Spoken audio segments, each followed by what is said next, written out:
Alright, have a good one. The body was thoroughly searched.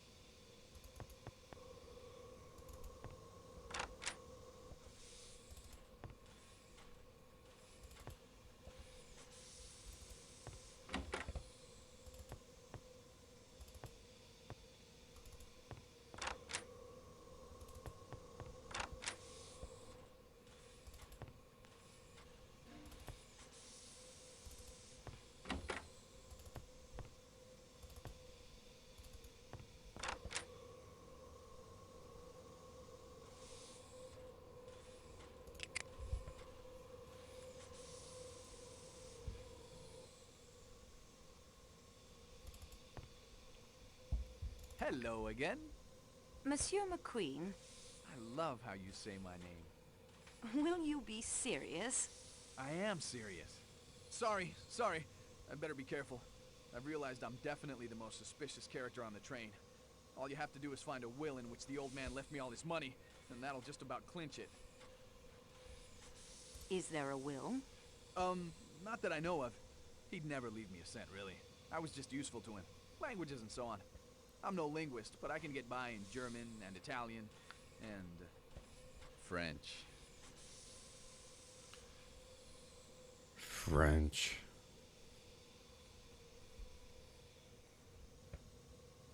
You told me you knew Sonia Armstrong. Yes, I did. My dad was the district attorney on the case. So yes, well, I was just a kid, of course, a teenager. Schoolboy crush, I suppose, and all that.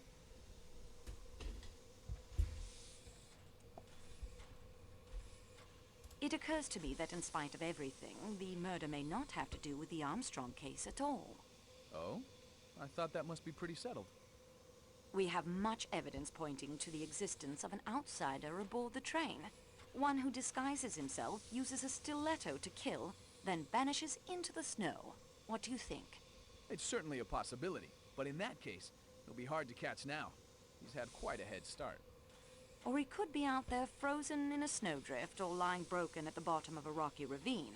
The body may never be found until the spring thaw. Well, that conjures up an unpleasantly graphic image. You seem to really enjoy this stuff. I enjoy the investigation, monsieur. I certainly do not enjoy the fact that a man has died. No, of course not.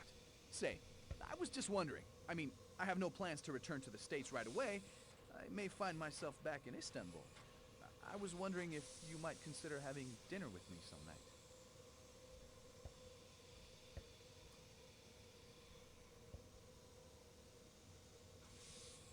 And if you're in a Yugoslavian prison, That sounds pretty unwholesome. and I doubt they'd let you have guests in for dinner.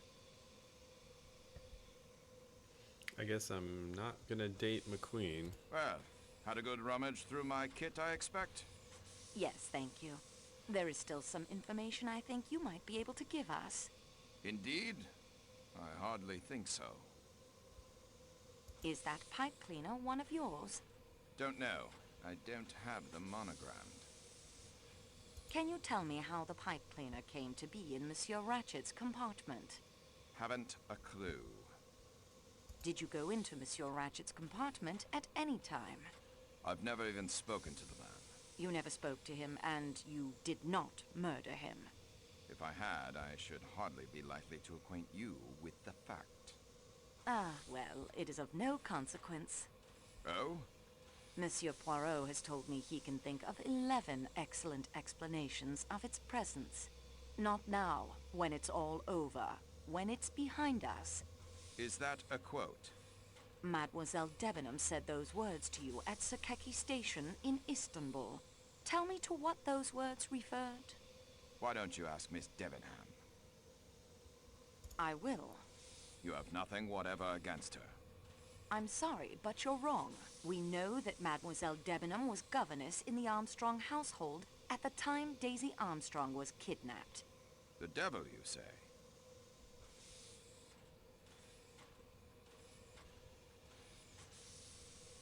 Why did Mademoiselle Debenham tell me she had never been to America? You better ask her. I still think you are wrong. If Mademoiselle Debenham is innocent, why did she conceal the fact? I have no idea, but your suspicions are utter rot. You're making a serious mistake. I think it is you, Colonel, who have made the mistake.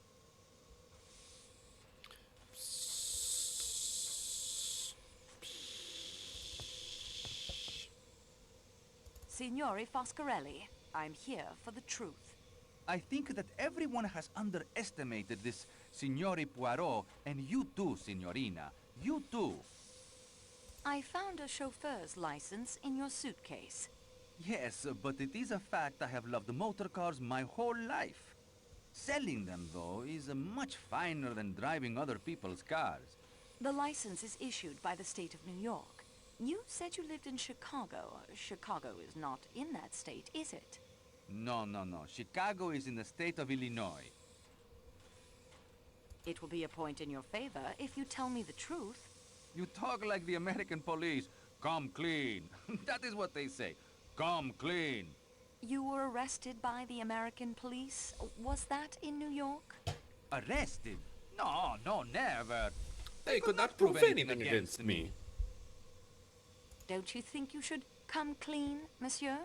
It is true. I have not been frank with you. The word frank, it is odd, no? It is a man's name, but I think it is correct here. I am not frank. Sometimes, you know, a motor car may not be perfect, but you must make a sale. So you are not frank. You were the Armstrong chauffeur, were you not? Since you know, why ask me? Why did you lie to me? Lie? Lie? I did not lie. I was not frank. Why? I do not trust the Yugoslavian police. They do not like Italians. They would not have given me justice. Tell me about Daisy Armstrong. That little one. She was the delight of the house. Tonio, she called me. They all did. She would sit in the car and pretend to hold the wheel. Such a beautiful little one.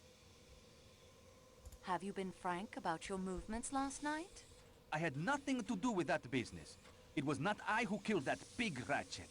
You cannot prove anything against me. Au revoir, monsieur. Au revoir, monsieur.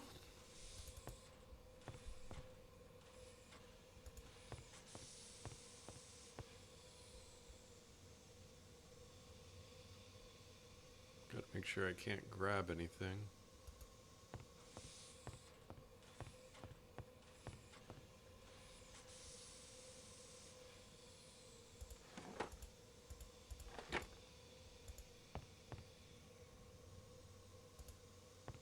I understand we'll be underway soon. Yes, the snow is being cleared now. I'm sorry you'll miss your boat to America. Under the circumstances, I've decided to stop in Paris for a few days, play with my grandchildren, and recuperate from this trip. Have you thought of anything else that might be helpful to our investigation? Well, you certainly have everyone in an uproar. Maybe next time you'll be able to be more discreet. Oh, I forgot. You probably won't be doing any more investigating after this, will you? That's all. That's not nice. That wasn't helpful? I thought it was. Good day to you, madame. Fräulein. Monsieur Hartman? I owe you an apology, Miss Marceau. You do? I wasn't very polite when we first met outside the station. And I came on kind of strong when you caught me going through Michelle's things. There's no excuse for it. Fact is, I've always liked French girls. And that's not a lie, just the way it is. That makes my behavior even worse somehow, I think. I'm sorry. Thank you, Monsieur Hartman. I accept your apology. Thanks. So exactly what's up on this train? Seems bughouse to me. To me, too, sometimes. Fire away if you want to grill me some more. Have you done any more investigating of your own? Nope, after you caught me, I figured it wasn't worth it. Snooping around might make me look guilty. I've been sitting tight. It seems obvious the murder is tied to the Armstrong kidnapping. How did you and Poirot get wise to that? That's what I'd like to know. We guessed. Okay, I'll pretend I believe that. He's got a spot on his napkin on his table, on his placemat right here. You were not the gardener at the Armstrong house, He were needs to you? clean his napkin. They didn't have a garden. I'm beginning to believe I'm about the only one on this train who had no connection to that case. Have you any ideas of your own about the crime? I admit it's got me beat.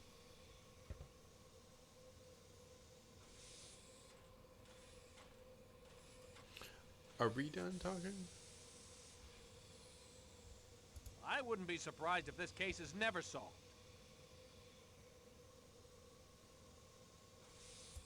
Weird. Weird animation, bro. I don't think she's in the mood for conversation. So let's talk to Klaus.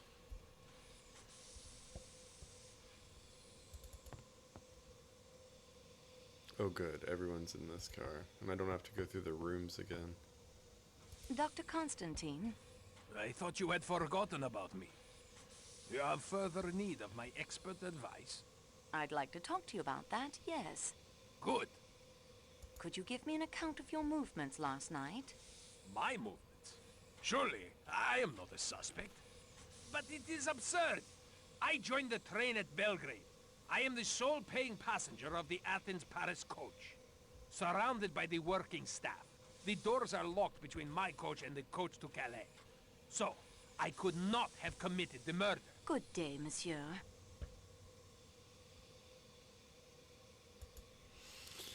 He seems pretty sus, right? Monsieur Masterman, you were once in military service. Yes, miss, but I can't think how you could know. Love's Captive by Mrs. Arabella Richardson. Ah, yes. One of the privileges a soldier retains after he's mustered out. Access to the Royal Military Library. It's quite well stocked. Not all strategy and tactics and memoirs, as you've discovered. What was your regiment? Miss Marceau, I'm going to tell you the truth. My service is, of course, a matter of record. I don't wish to hide it. I'm quite proud of it, as a matter of fact. But it's easily researched, and the connections will be found. Connections? I'm sure you must already suspect. Yes, I knew Colonel Armstrong. I was his Batman in the war. Batman? And afterwards his valet in New York. I'm afraid I concealed that fact when you What is a questioned me earlier. Batman? It was very wrong of me, miss. I feel better Besides now that the I've made a Dark clean Knight. breast of it. I was his Batman? I'm gonna look it up.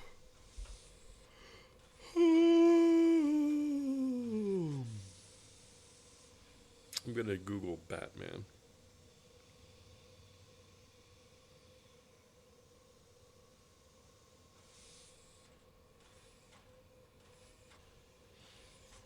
Oh, Batman has a child?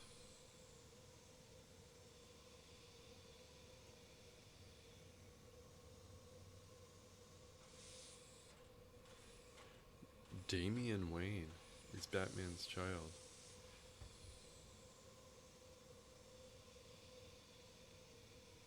Oh, shoot. Talia al Ghul is the mom? That's pretty dope.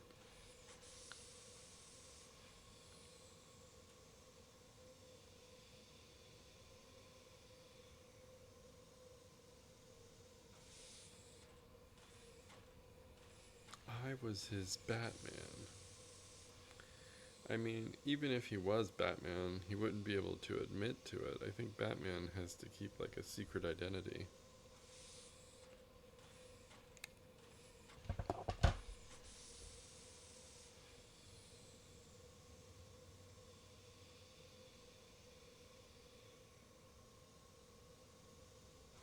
United Kingdom, the official term used by the British Army in the First World War. It was soldier servant. Every officer was assigned a servant, usually chosen by the officer from among his men. The term Batman was replaced in the term Batman replaced this in the interwar years. A soldier servant. I'm gonna go back to sleep.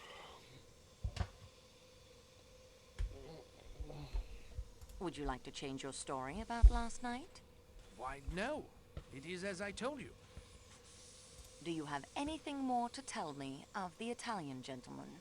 No, miss, and I hope you're not suspecting Tonio in any way.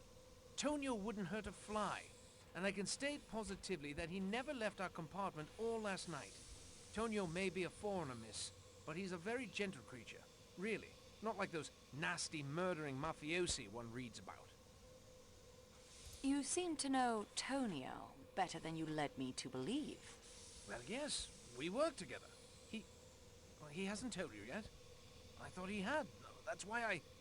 Oh, dear. I think I have nothing more to say. That will be enough. Ooh, are they, you think they're kissing? Wait, let me talk to this babe over here. Hey, girl. Countess, I'm sorry to bother you again, but I wonder if I might have another word with you. Certainly. Do you remember when I showed you this handkerchief? Handmade, embroidered in Paris, and of course, the letter H. 3 ladies aboard have the letter H in their names.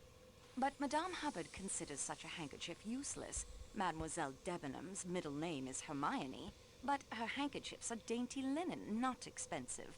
Hildegard Schmidt is a lady's maid, not a lady. Why are you telling me this? It leaves only you and Princess Dragomirov, but her first name is Natalia. It isn't my handkerchief. There is a wet luggage label on your suitcase. Oh? Pulling it back, I found the initials HMK. Well, that is fascinating, isn't it? You told me you have never been to America. I've never been to America. When you say you've never been to America, you say it with an American accent. These questions are pointless. These are observations, Monsieur Leconte, not questions. You take too much upon yourself, mademoiselle. You are not a detective. You are a clerk in a train office, and your employer will hear how a representative of this railway treated a diplomat and his wife. Why was the grease spot added to your passport and the label to your case? My wife has told you the handkerchief is not hers. There are no H's in her name. Let that be an end to it. Why did you hide your true identity? Surely you can guess the reason. This man who called himself Ratchet murdered my baby niece, killed my sister, and broke my brother-in-law's heart. 3 of the people I loved best and who made up my home, my world. Of all the people on this train, I alone had the strongest motive for killing him. I give you my word of honor. Helena never left her compartment last night.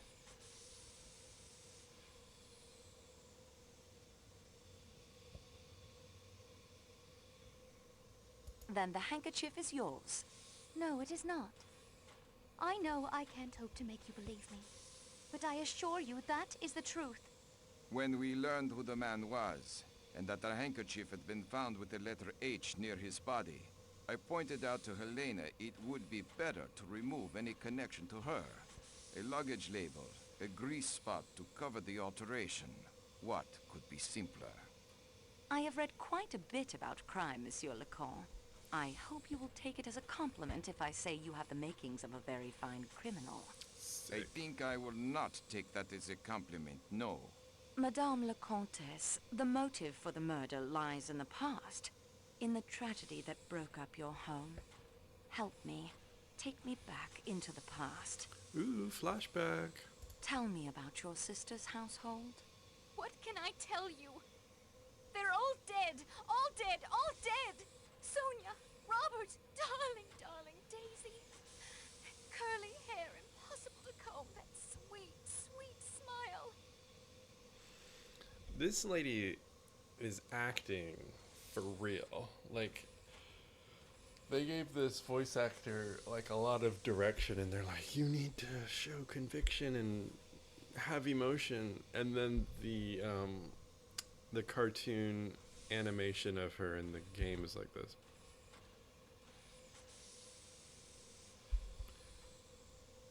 Tell me about the nursery maid who committed suicide. Suzanne. If she was involved, I'm sure it was innocently. Chatting idly with someone, giving the times of Daisy's outings. What was Suzanne's nationality? She was French. What was Suzanne's last name? I was only a child myself at the time. All we called her was Suzanne. Was there a nurse? Yes, a trained hospital nurse. New Daughter was her name. Did you have a tutor or governess, perhaps? Yes, she was a dragon. English. Oh, rather Scots. A big red-haired woman. What was her name? Miss Freebody, if you can believe it. How old was she? She seemed frightfully old to me at the time, but I suppose she couldn't have been more than 40. I know you were only a child at the time, and that the passage of years changes a person, but have you seen anyone on this train who reminds you of any of those people? No, mademoiselle. No, mademoiselle. Pardon me, Count. I still have one or two matters I would like to discuss. Then please, do so. Did you notice the grease spot on your passport? See it just at the beginning of your wife's first name? These things happen when traveling. I guess I should have talked to him first. He already, fessed up to the grease spot. Have you remembered anything about last night that might help us? Nothing. Good day, Monsieur Lecomte. There's no reason to even talk to him.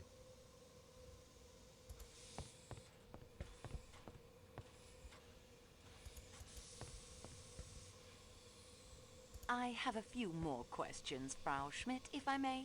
Yeah, of course. Fraulein. How long have you been with Madame la Princesse? 10 years. 15 years, Schmidt. Yeah, that is right. 15, mademoiselle. I am sorry.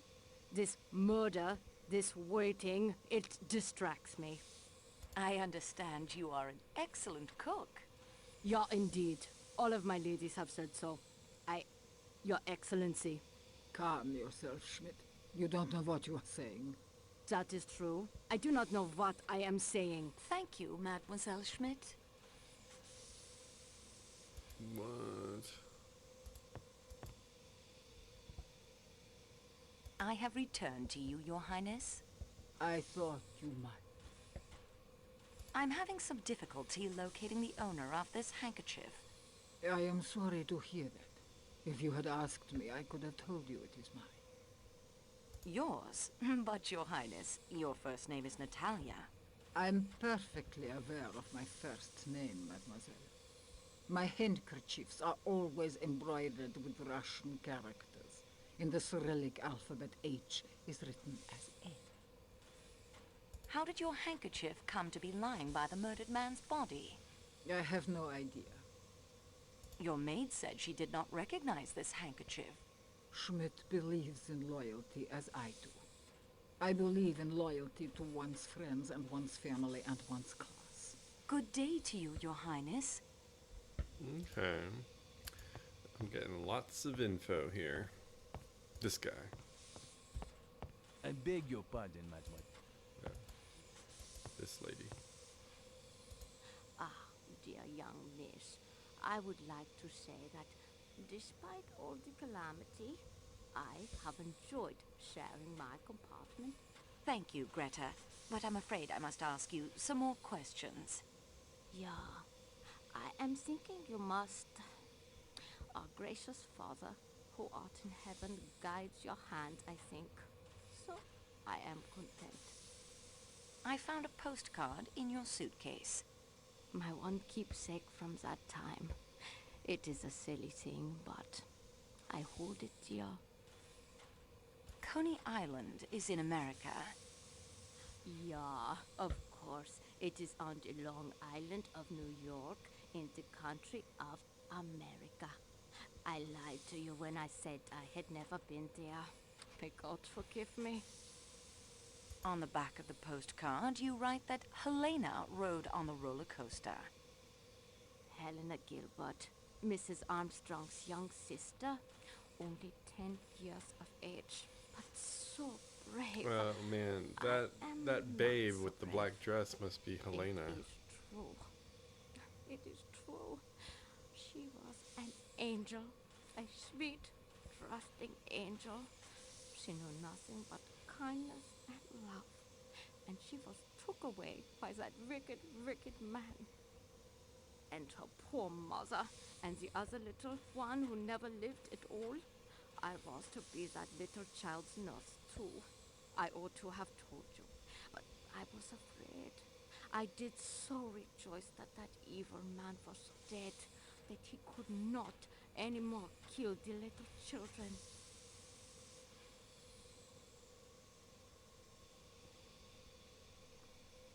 I know nothing. All right, let's go talk to the chef. Loaves of bread. Fräulein.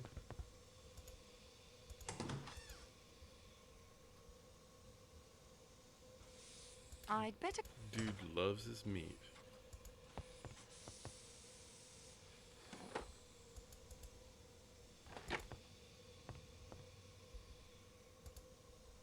Thanks to our master chef's perseverance, the Wiener Schnitzel and Erdäpfel salad will be served as promised.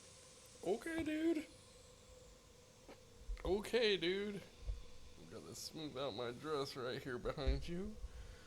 Because we about to Such a eat. cramped kid. Such a... I could just ask him.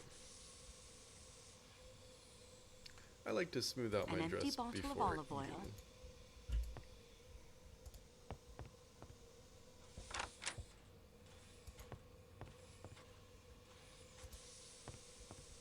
eating. Okay. I need to search Poirot's luggage.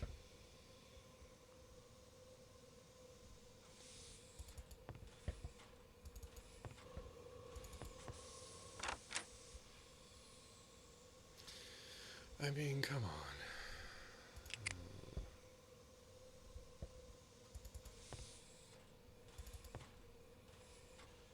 Where's my dude?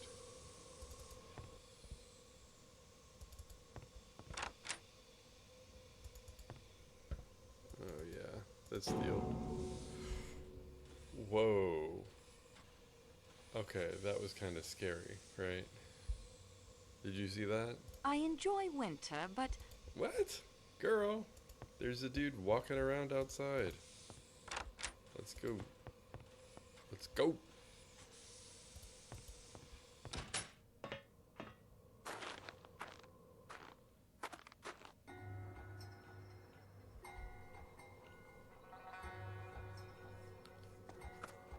What are you doing? What? Let go of me. Ow! Take your hands off me. Put me down. Put me down. You will never get away with this. Oh,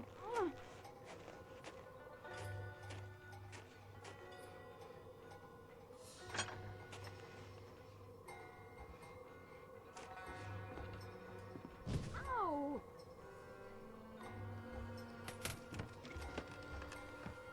Who is that guy? Fuck, bro. Wait, he didn't lock it?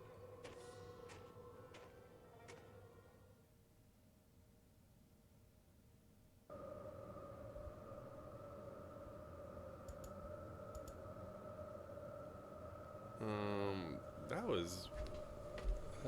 okay, this is diverging from the story of the book, and I like it. This just got interesting. An antique stove. You were just like kidnapped, and she's like, an antique stove! I know how to get out of here. It is far out of your reach, mademoiselle. But I've got some... Oh wait, he took all my stuff?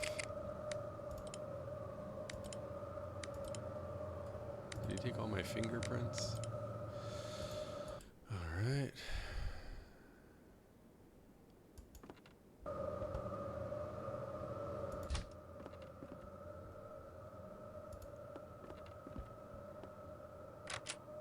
It is secured somehow on the outside. I mean, I saw him secure it because I'm clairvoyant.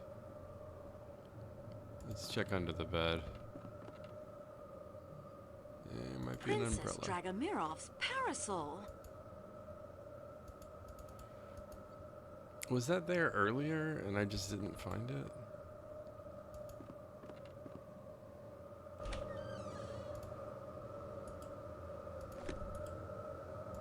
Ta-da! Nice. You cannot stop me. I am unstoppable.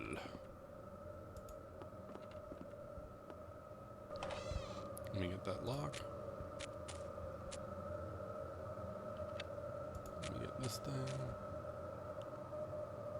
The most generous of kidnappers. Are all your belongings restored to you? Oh, what? I got all my shit back.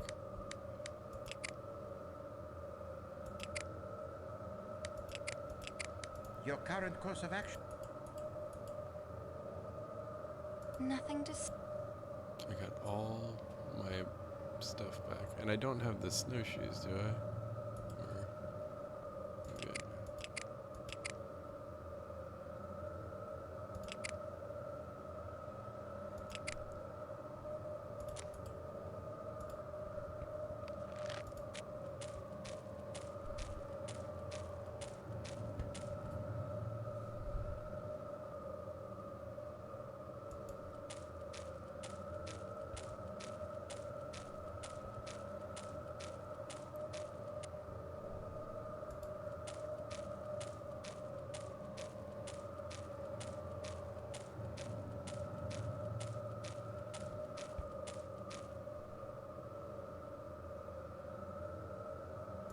Okay, Fraulein.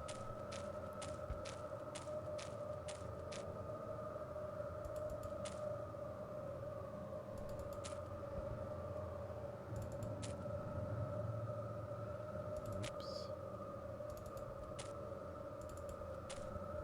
I know my way around these woods.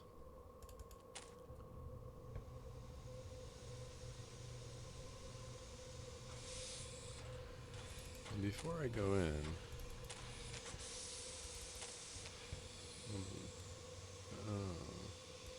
even after... I don't think he's in the mood for conversation. I already...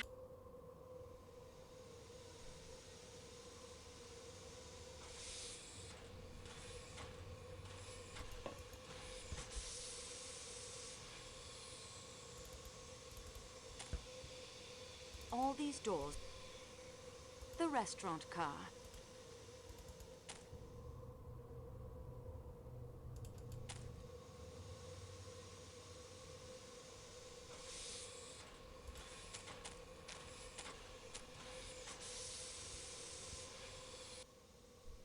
There's nothing I...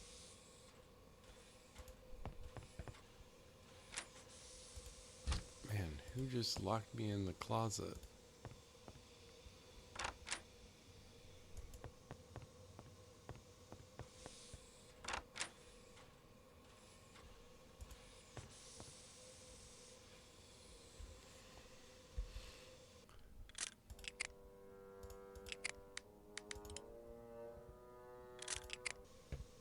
Monsieur Poirot.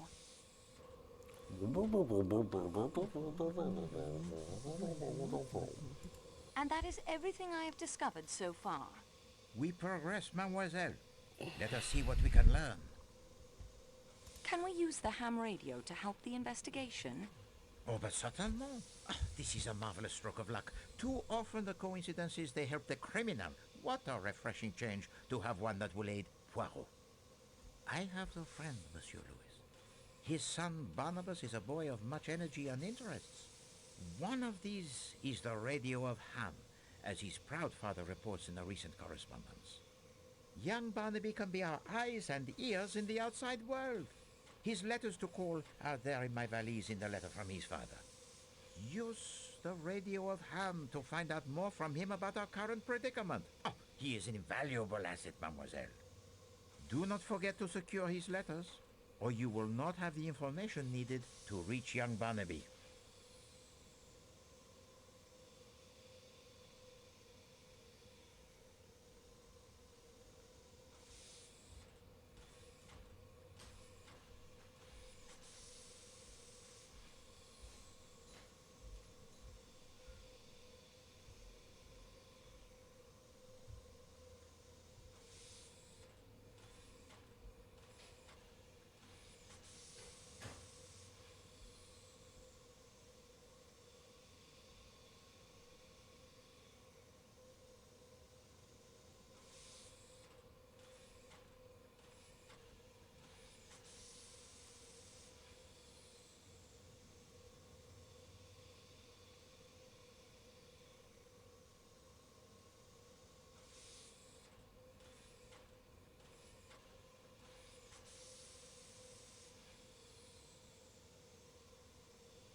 This book of Masterman's reveals more than he knows.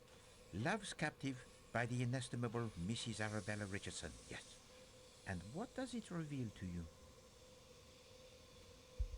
Beneath that very proper exterior, Masterman is a hopeless romantic. Perhaps. But I fear that this revelation would only be of embarrassment to Monsieur Masterman. It does not advance our investigation. This driving license indicates Foscarelli has been a chauffeur. A not unnatural profession for a man who loves the motor cars.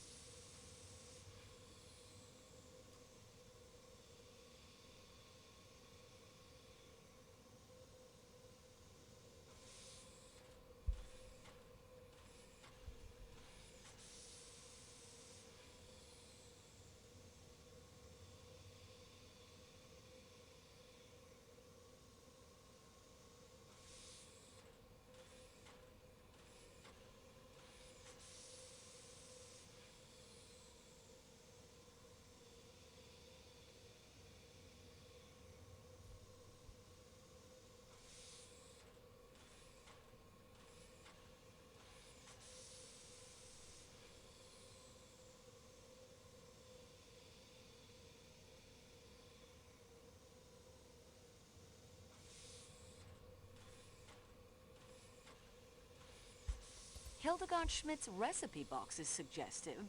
You remember at dinner how she was most opinionated with the waiter while studying the menu? And the label on the box, it is interesting as well. My lady's recipes. Now that suggests that she is accustomed to cooking for her employers. Not a duty one attaches to the lady's maid, n'est-ce pas?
Mary Debenham's handkerchief does not match the one found next door.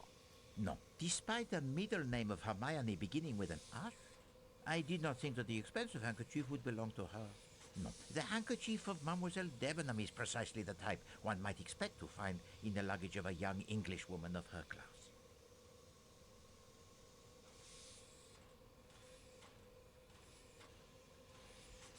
The postcard I found in Greta Olson's suitcase tells a story.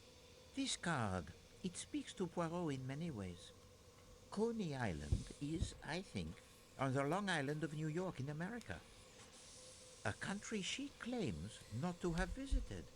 Mademoiselle Olson does not send the postcard to Sweden as she perhaps intended, but saves it as a keepsake for herself. It is not a happy memory, this. A last brief moment in the sun for a family soon to be swept away by the storm. The handkerchief with the H belongs to the princess. I confess I should have remembered that in the Cyrillic alphabet, Arch is written as N. And she has a strong motive to want Ratchet dead. But are we meant to believe that this elderly woman prances about in the scarlet silk kimono? Or could strike with such ferocity? Schmidt is accustomed to cooking for her employers, as we suspected. And her mistake in how long she has been in the employ of the princess is remarkable. A difference 1/3 less than her mistress claims. 10 years. We must look deeper into this. What course do you suggest? I will radio to Barnaby. A wise decision, I think. Foscarelli was the Armstrong chauffeur. It was a deduction most simple. Masterman was Colonel Armstrong's valet. And his Batman during the war. Greta Olson was Daisy Armstrong's nurse. This may explain the zeal with which she cares for her young charges at her mission, and why she never had any children of her own. The nursemaid Suzanne, who threw herself to her death, was French. Wait, to know her full name might be instructive. The Armstrong nurse was named New Daughter. An odd name, that. What nationality do you think? Slavic or Scandinavian? Well, perhaps. I think that the Countess has the most fanciful mind and is quite adept at the word games. She is playing them now. Noi Daughter sounds, I think, only by coincidence, vaguely Scandinavian. Olsen is, of course, authentic Scandinavian. New Daughter. New Daughter. Olsen. Old Son. It is not yet fact, but it is worth pursuing. Helena Gilbert's governess was an old hag named Freebody. What an unfortunate name for an old hag is Freebody. It is more apt a name for the generation of flippers. Flappers. The fast young women were called flappers in America. Thank goodness skirts are finally lengthening again. As you say. I wonder if during your time at university in England you had occasion to patronize the clothing shops for the fashionable woman in London. No, Monsieur Poirot, not on a student's budget. There is such a shop near my own tailor called Debenham and Freebody, and the description the Countess gives to you is as far from the attractive young woman Mary Debenham as one could hope to get. The Countess recognized no one on the train. Including Madame la Princesse, her sister's godmother? Monsieur McQueen she may also have seen, but he has grown much, of course, and the appearance changes. But a woman of the advanced years of the princess does not change so much, I think. No, I find this lack of recognition the most damning point against the Countess in all of her evasions and lies. So you see now why the Countess's failure to recognize anyone grows beyond suspicious. Perhaps she is nearsighted. If she were the second murderer in Ratchet's room last night, that might explain why she didn't notice he was already dead. You know, at times you remind me so of my good friend Hastings. Merci, mademoiselle. Unfortunately, the report, it is not yet complete. We are now armed with much more additional knowledge than before. Continue the investigation, and do not be afraid to go over the ground you have already covered.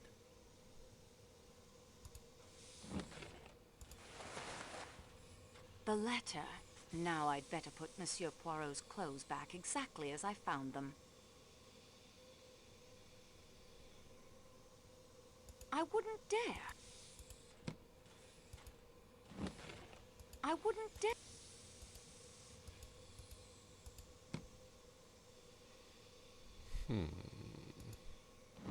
I wouldn't dare.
I've already...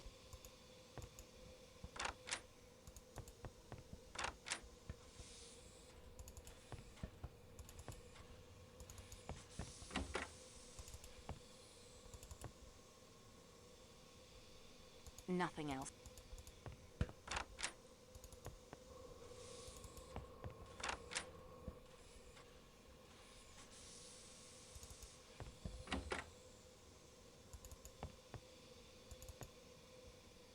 I won't find...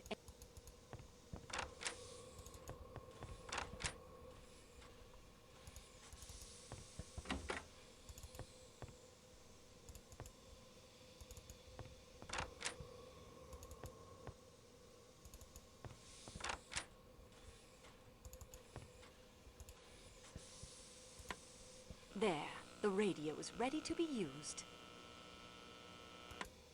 That will save the cell.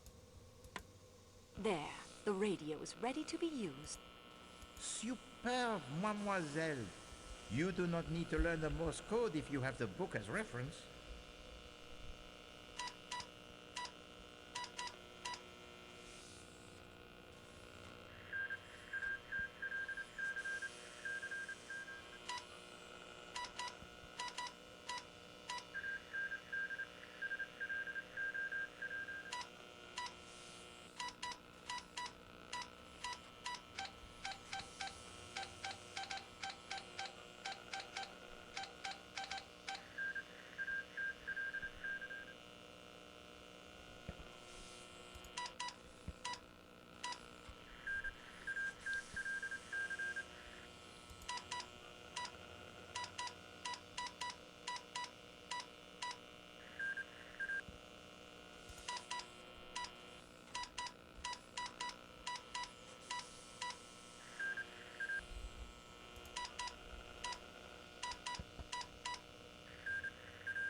This is wild.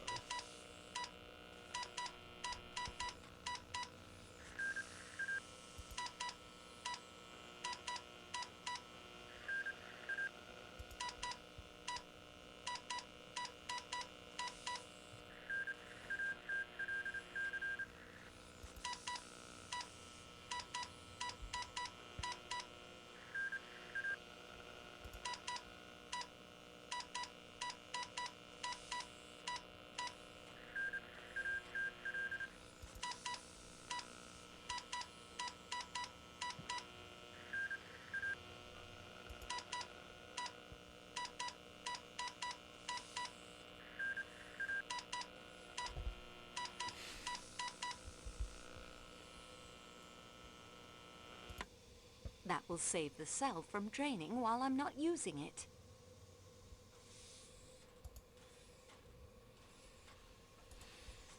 All right.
Soon this entire affair will be behind us all.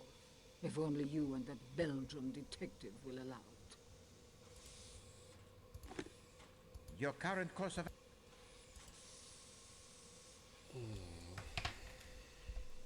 BRB.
Okay, Fraulein.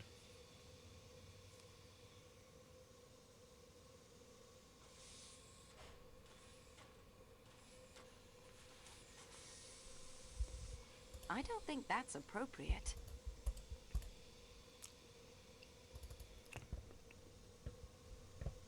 I do not know.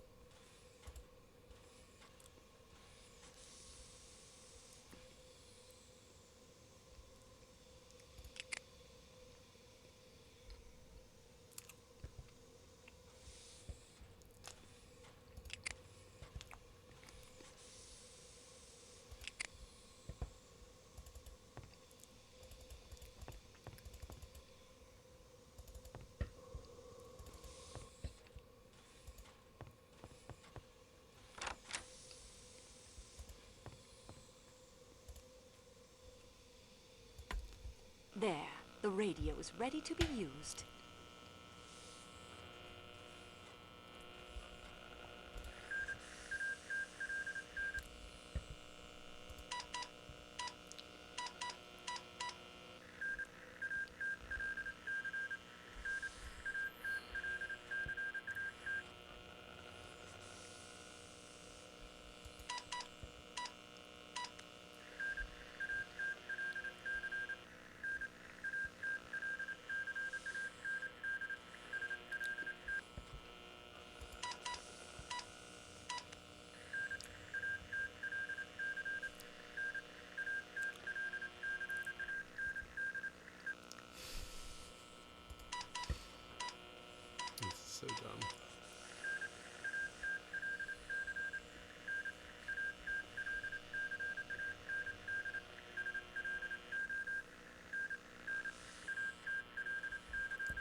That will save the cell from draining while I'm not using it.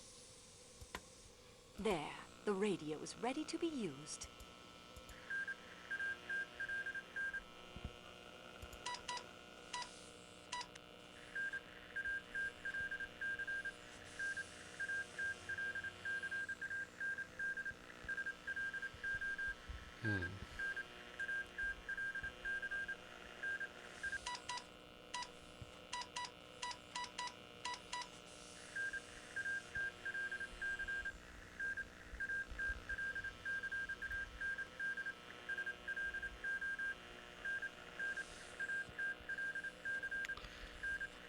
Getting hit on from everyone.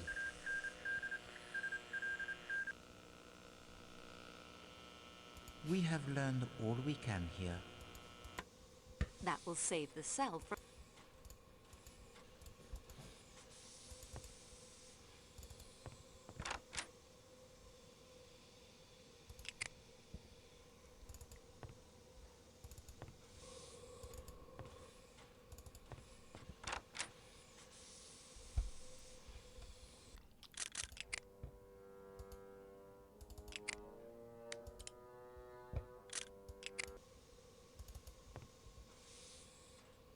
Ah, your return. So is there more to report to me, mademoiselle? And that is everything I have discovered so far. We progress, mademoiselle. Let us see what we can learn. Countess Adreni's maiden name is Gilbert. Not a very Hungarian name, that. Her accent is more American than Hungarian. Barnaby confirms Colonel Arbuthnot served with Colonel Armstrong. We, the Royal Northumberland Fusiliers, a regiment most distinguished. Barnaby has discovered that the last name of the Armstrong cook was Schmidt. All of her ladies have said that she was a wonderful cook. Pierre Michel has no family. Never married, parents dead, his sister, her husband, and a niece dead in the car crash. Oh, this is enough to explain the sadness that haunts him, and yet he carries the happy family photograph with him, a wife and a child. The nursemaid's full name was Suzanne Ferrier. French. Yet no apparent connection to any of the others involved in that case. Ah, well, not every clue will lead somewhere. Cyrus Hardman has worked for McNeil's for almost 15 years. I wonder. The father of Linda Arden's children was named Gilbert. No marriage, just children. Ah, the smart set is often not so smart, I think. Merci, mademoiselle. Unfortunately, the report, it is not yet complete. We are now armed with much more additional knowledge than before. Continue the investigation, and do not be afraid to go over the ground you have already covered.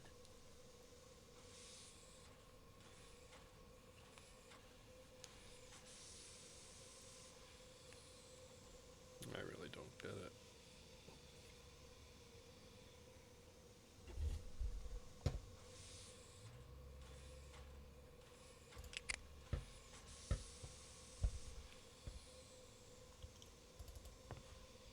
You've got 10 times the spunk of any girl I've ever known. Yuck. This is all nonsense.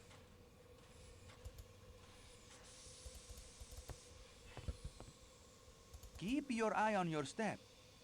This is what they say in America. Watch it.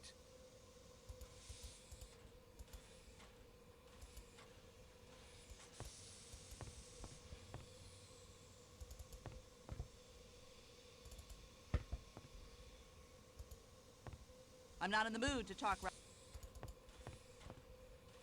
I wouldn't be surprised if this case is never solved. Mademoiselle Debenham, I must ask you why you lied to me earlier. Lied to you? I don't know what you mean. You told me you had never been in America. What makes you think I have? Information received, as the English police say. You concealed the fact that you lived in the Armstrong household. And what, may I ask, was I supposed to have been doing there? You were governess to Helena Gilbert, Mrs. Armstrong's young sister. And you would have no doubt been governess to little Daisy when she was old enough. You appear to have found me out. And the reason for these evasions? I have my living to get. You must know how hard it is for a girl to get and keep decent employment. I had been detained and questioned in connection with a murder case. Do you think that any nice, ordinary, middle-class Englishwoman would want to engage a girl with those references as governess to her daughters? Even if no blame attached to you, there would be the publicity. Yes, we have it hard enough getting on, don't we? Without all of that additional baggage. You could have helped the investigation. How? Is it possible, Mademoiselle Debenham?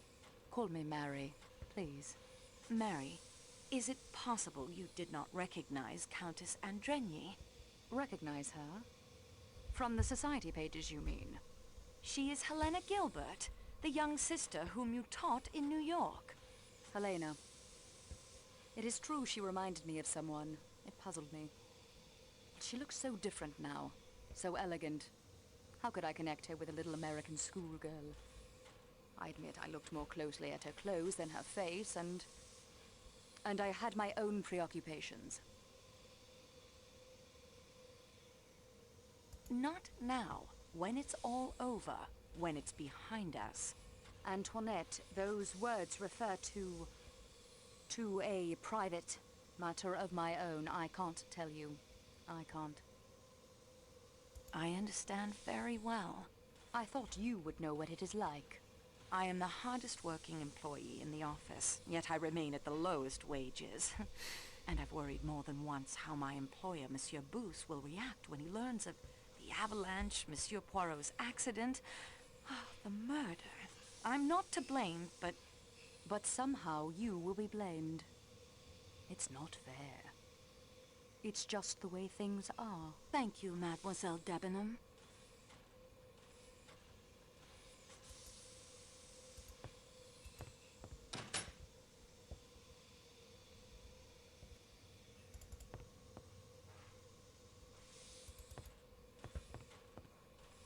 Oh, and what is the name of the conference you are addressing in London?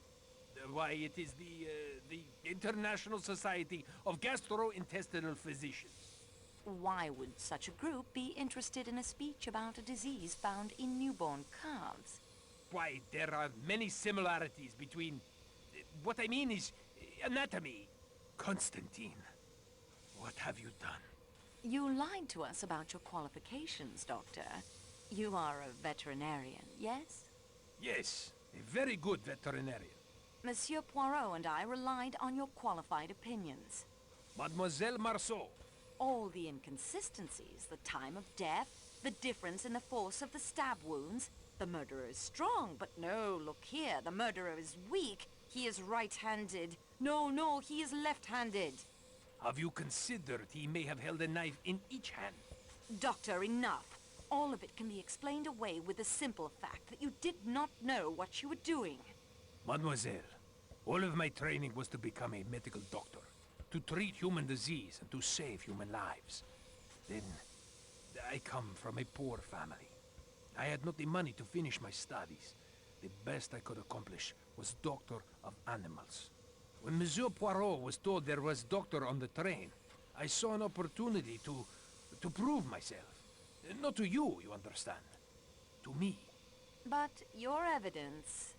I swear to you, every observation I made, every conclusion I reached will be verified by any doctor who examines the body.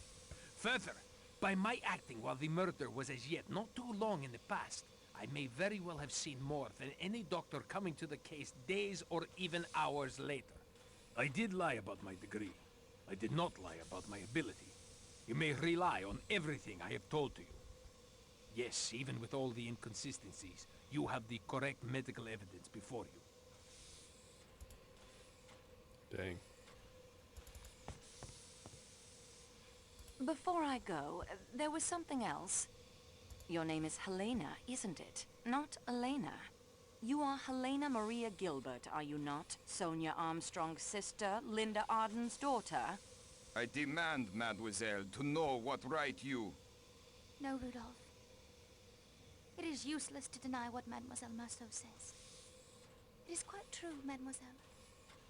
I am Helena Gilbert, the youngest sister of Sonia Armstrong. Good day, Monsieur Lecomte. Nice. I have nothing more to say to him. I've said...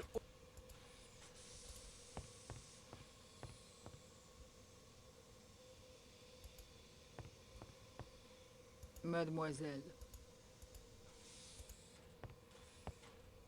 When will that plow...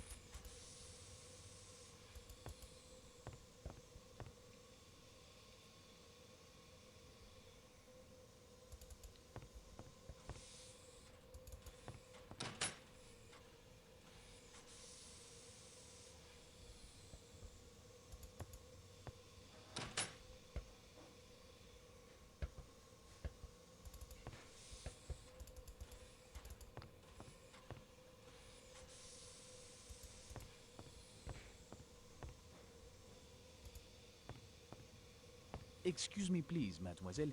I will be happy to talk to you in a little while.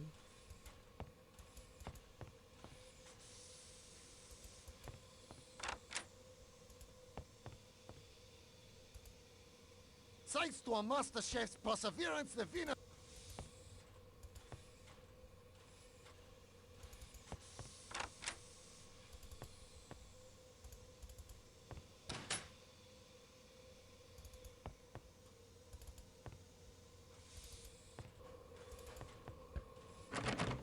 This seems to be a security door. It certainly lives up to its name. It's locked.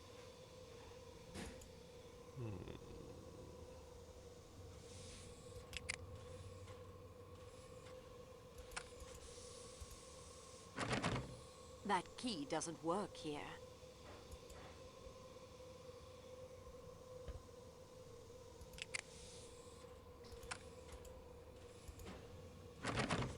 That key...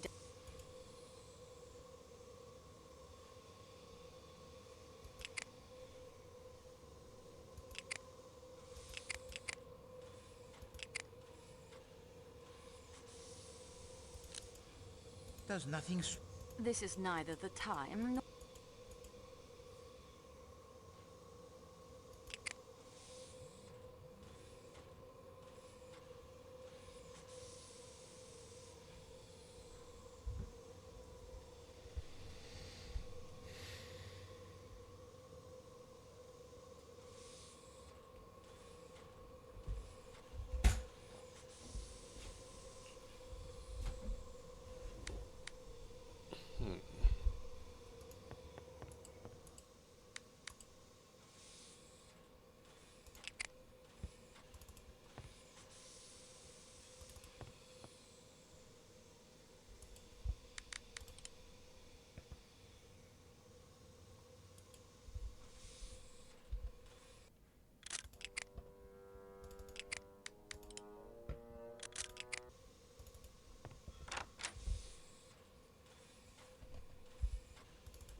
Ah, you're a... And that is everything I have discovered so far. We progress, mademoiselle. Let us see what we can learn. Countess Andrigny is Helena Gilbert, Sonia Armstrong's sister. Ah, oui. It is easy to see why her devoted husband would try to hide that fact. Her account of the Armstrong household is of the greatest interest.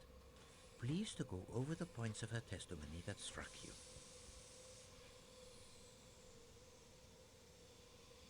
Dr. Constantine is a veterinarian. The only man on the train who answers the description of Ratchet's unknown enemy, and that is his only secret? Bah!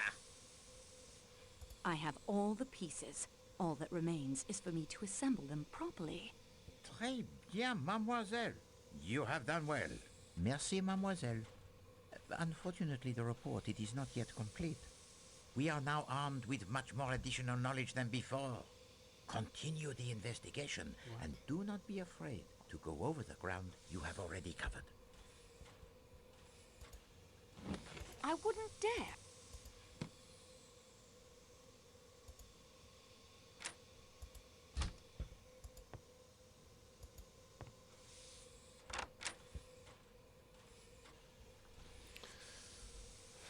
Oh, did you miss anything? Not really.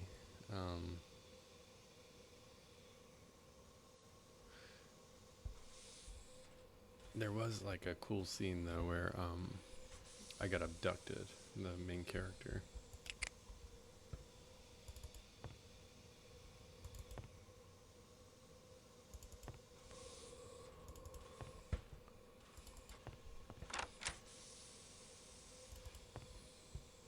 Yeah, it was scary. There. The We have learned... Mademoiselle, the battery. that will save the set.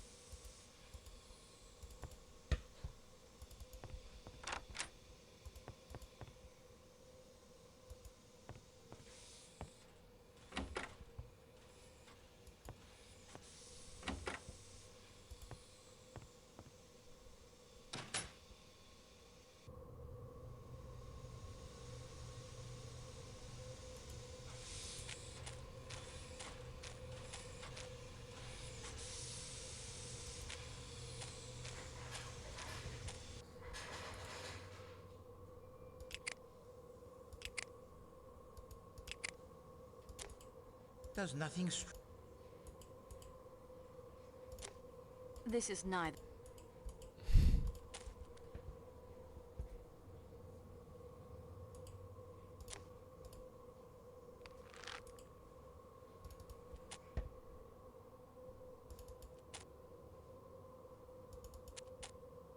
This looks like it.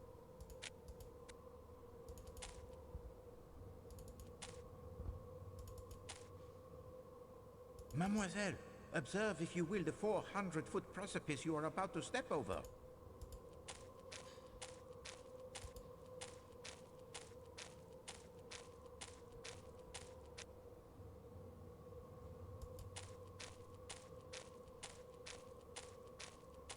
Take care, mademoiselle. The snow, it may overhang the precipice and give way beneath you. Throwing yourself...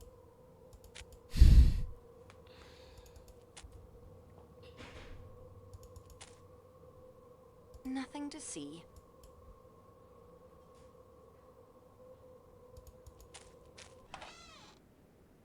I already have.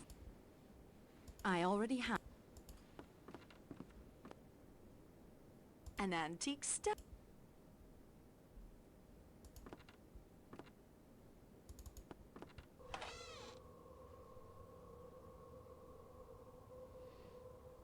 Ah, the snow, it is much...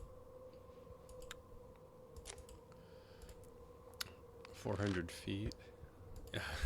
Yeah. It's prehistoric.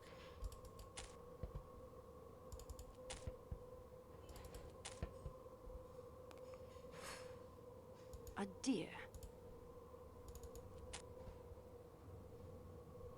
This looks like a dead end. This looks like a dead end.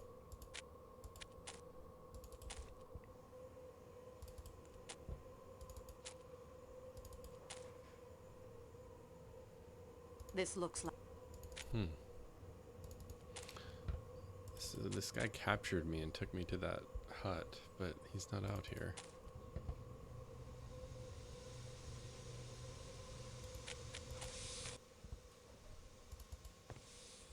Could be in the baggage car.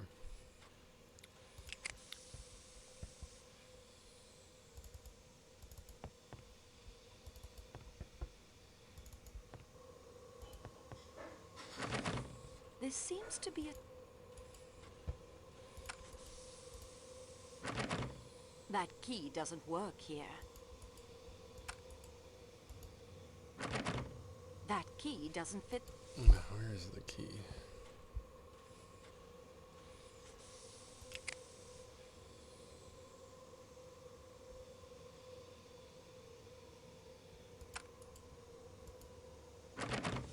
That key do...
This seems to be a security.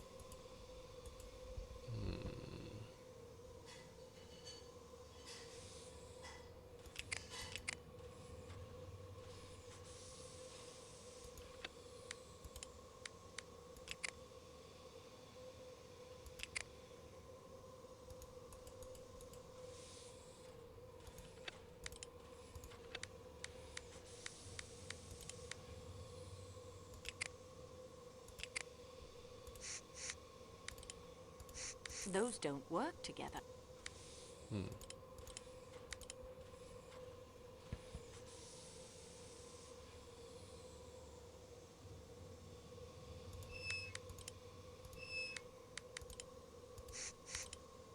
This doesn't seem...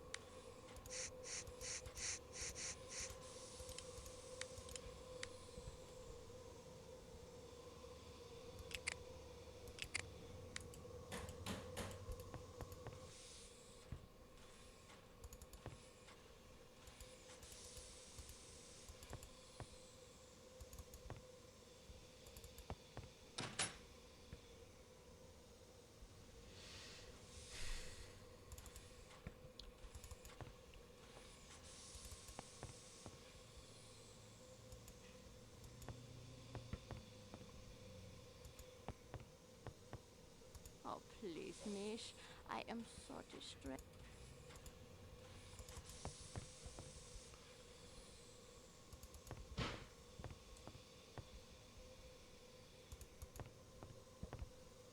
I've said...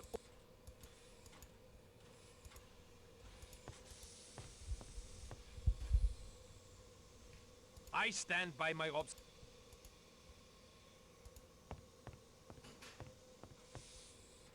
As much as I might want to see that swine dead, I did not stab him. I have nothing... I think I've talked to everybody.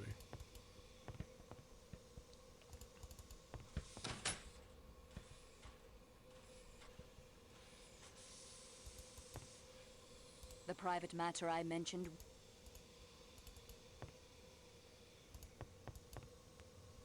Whoever did it.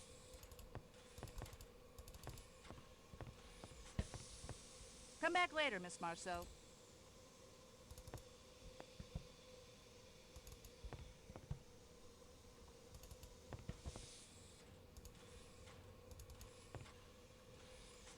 You should take care.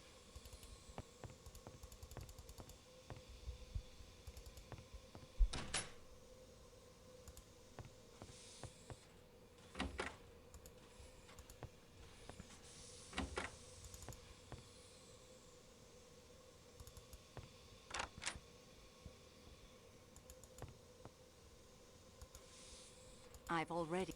Nothing else.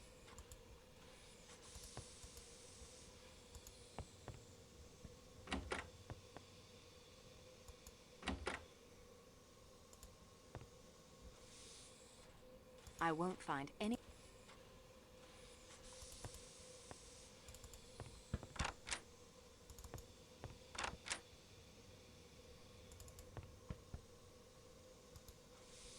I've already... Nothing else. Do not be afraid to go over something you've already done.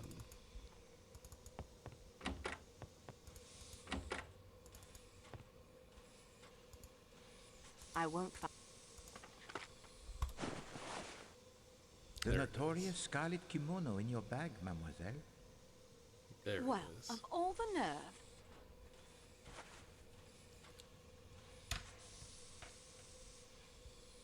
I don't need anything else.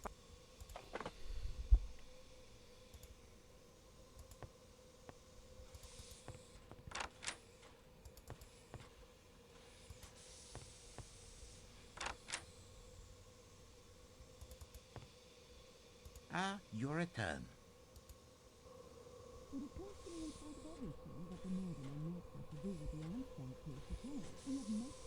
And that is everything I have discovered. We progress, mademoiselle. Let us see what we can learn.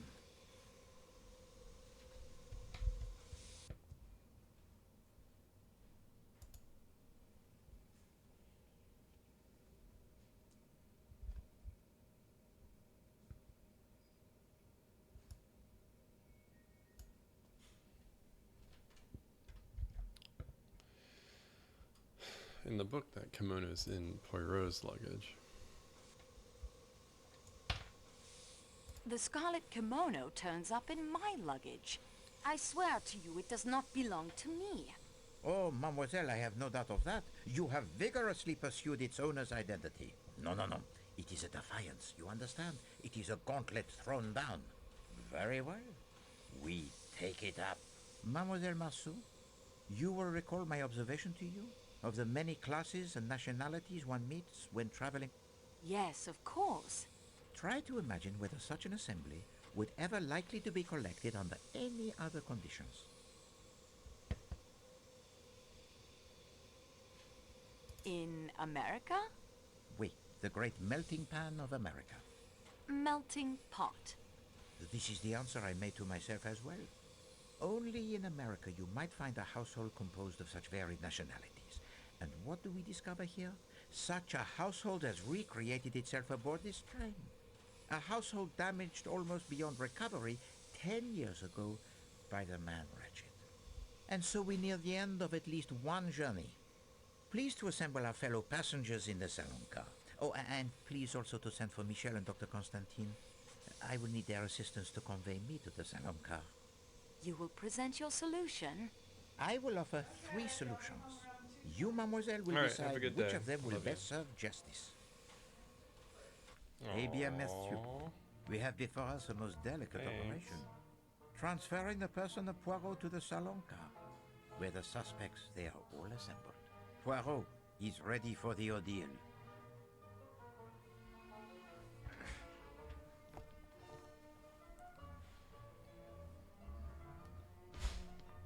Marche! Mon Dieu, take care!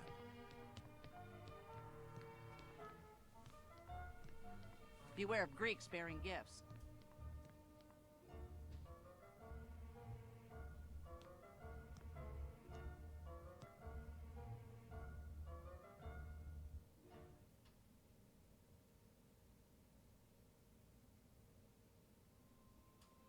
Mesdames et messieurs, there are 3 possible solutions of this case.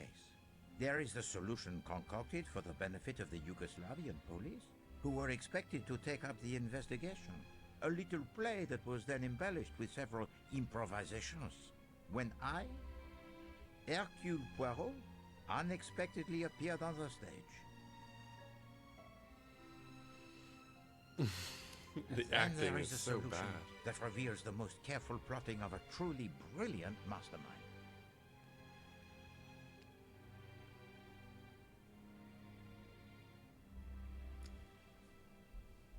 And yet there is also a third, one of which I think even now, that mastermind, in this carriage with us as I speak, has no knowledge.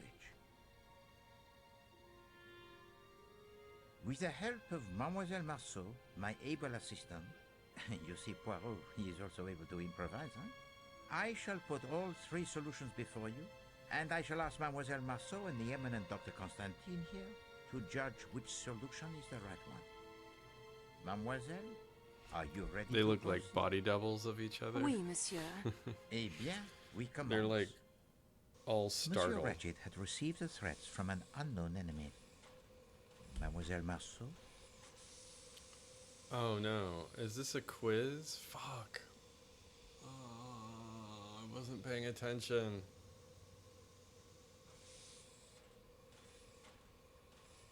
I need a moment to decide. I need a moment to decide. Time is of the essence, mademoiselle. Pray do not take too long.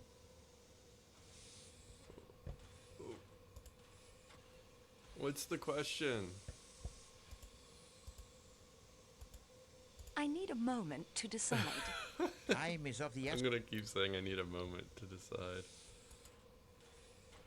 What the fuck was the question though, man? Damn.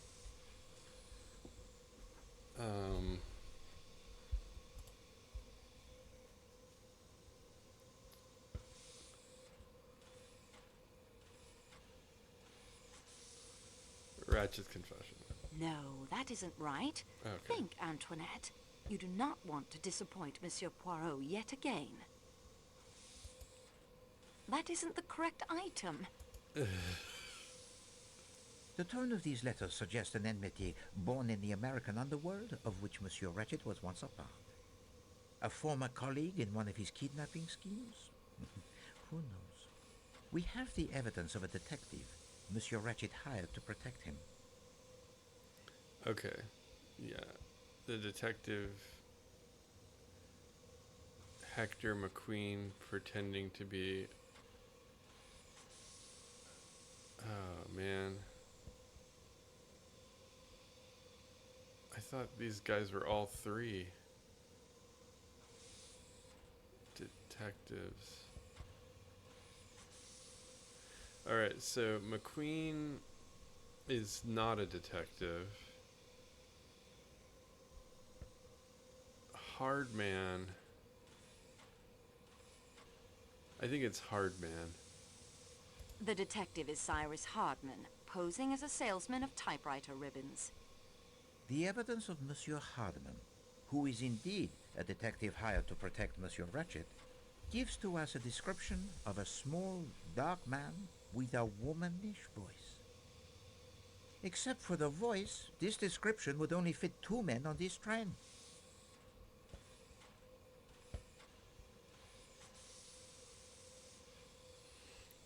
Probably not Klaus, right? Klaus has a deep, loud voice, so I guess this one? Mateo, the Athens-Paris coach attendant, and Dr. Constantine. Yet Monsieur Hardman's vigilance during the night shows that no one could have passed from the Athens-Paris coach to the Calais coach without his seeing them. So anyone in that coach must be exonerated. The enemy actually came aboard the train at Belgrade one of 2 ways.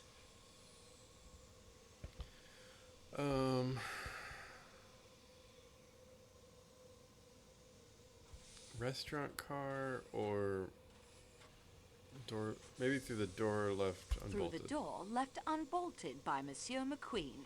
This enemy was disguised, leaving behind a button in Madame Hubbard's room when he used her connecting door. Mademoiselle, the disguise?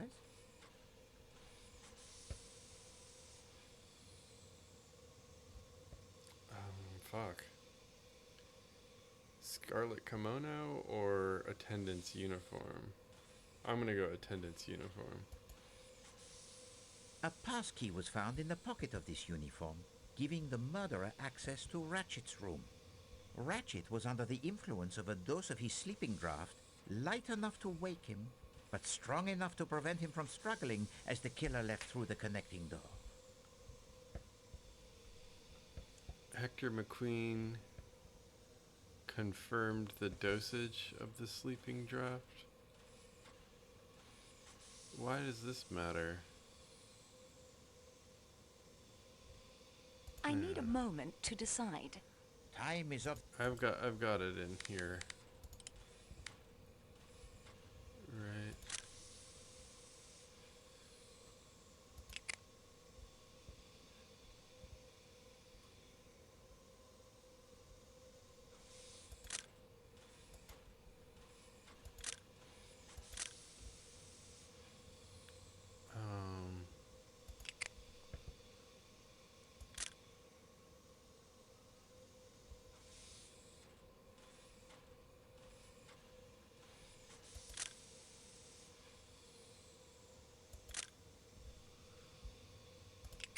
I thought I had it written down.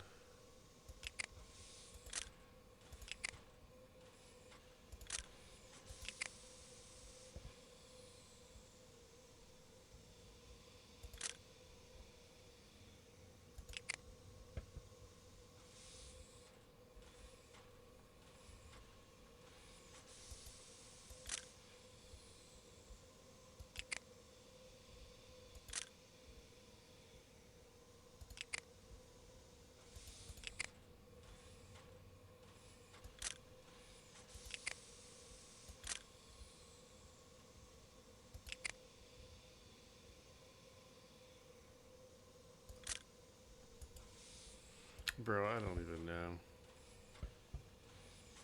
Who the fuck? I guess it's McQueen. Hector McQueen confirmed the dosage of the sleeping draft. Please do not embarrass us both. Fuck. Choose another. Masterman or Masterman. Oui, he did.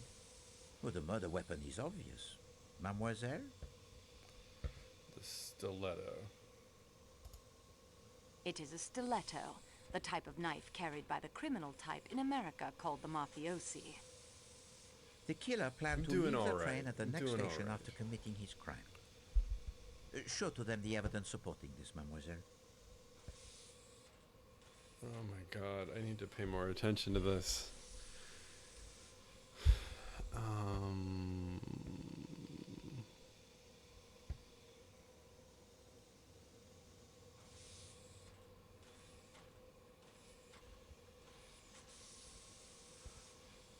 This is where the uniform was.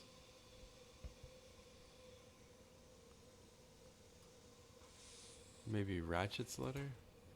No, that isn't right. Exact. The avalanche prevented him from reaching Broad. Even so, he went through with the crime and then hid himself. The killer hid in the baggage car inside Ratchet's crate. I bet that's right.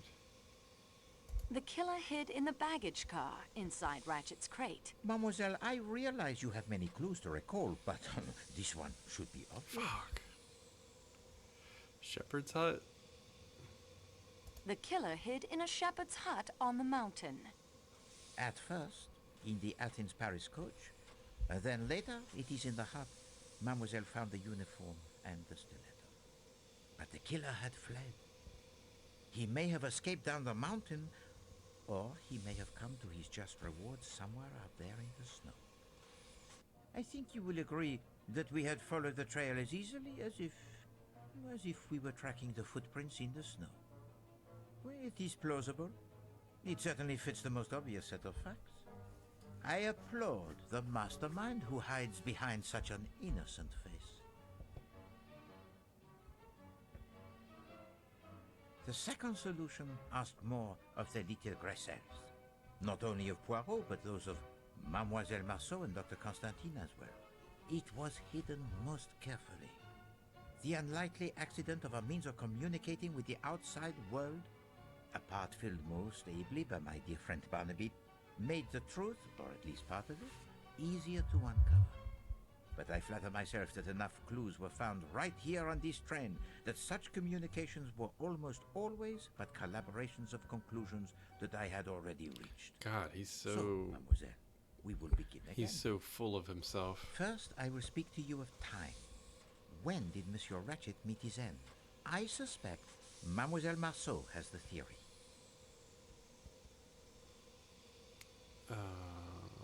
I need a moment to decide. Time is of the... Let me look at the watch.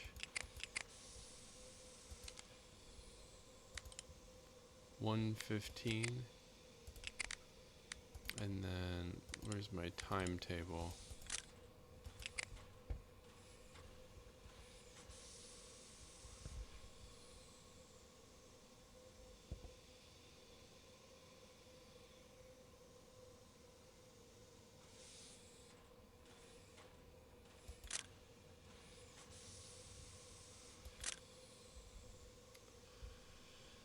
I guess Ratchet's bell ring.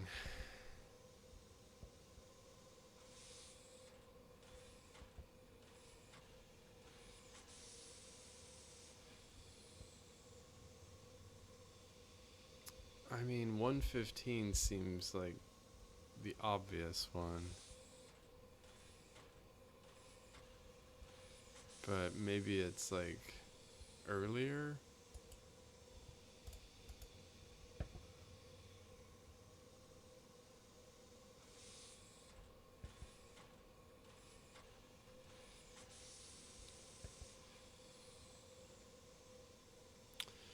One 1:15 a.m. The watch was broken during the attack, and Madame Hubbard heard the killer in her compartment only moments later. Let us examine each possibility in turn. 10:40 p.m. or earlier? No. I think not.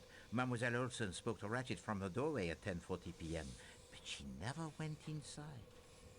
It conjures the image most bizarre of her throwing a knife at him 12 times from the doorway. And how does she retrieve it? Is there string attached to the handle? No. No, that is a solution of a most lurid sort. 12:37 a.m.? A more interesting possibility. Monsieur McQueen states that Ratchet spoke no languages other than English, and yet the voice answered Michel in French.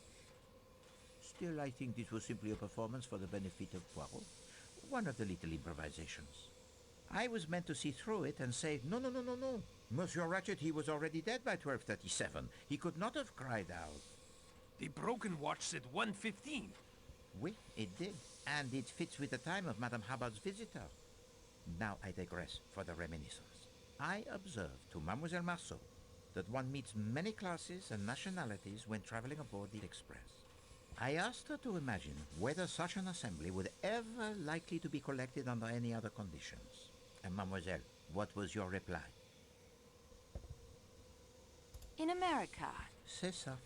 Only in America will you find a household composed of so many nationalities. Look about you. As our investigation progressed, it became clear that 9 passengers on this train are connected in some way to the Armstrong kidnapping. Who have we connected to that case, mademoiselle? Damn, dude. I don't really know these people's names. I guess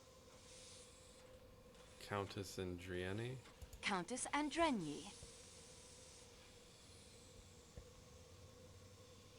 Princess Dragomirov.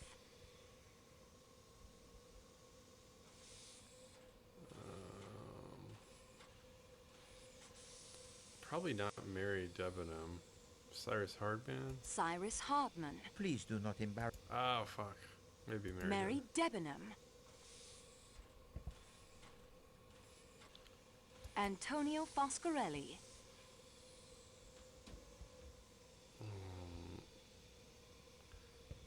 I think Arbuthnot. Colonel Arbuthnot. Hector McQueen. Fuck, dude, this is hard.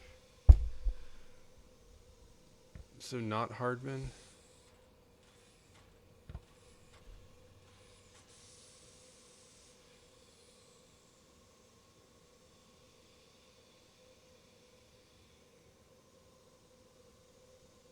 Who did I pick that was wrong? Was it Masterman? Edward Masterman. Greta Olson. Greta Olson. Fuck, this is hard. Hildegard Schmidt. I don't know who that is. Hildegard We'll say that. Schmidt.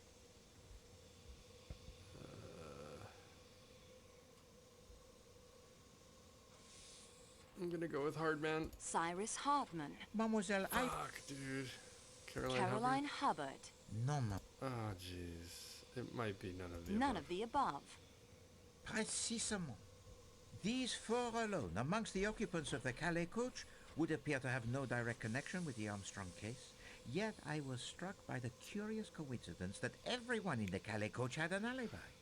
And these alibis are sometimes corroborated even by those not connected to the Armstrong affair. One of you stated to Mademoiselle Marceau that while Monsieur Ratchet got what he deserved, you would have preferred to see him properly hanged. The trial by jury is a sound system. Who said that, mademoiselle? Trial by jury was a sound system.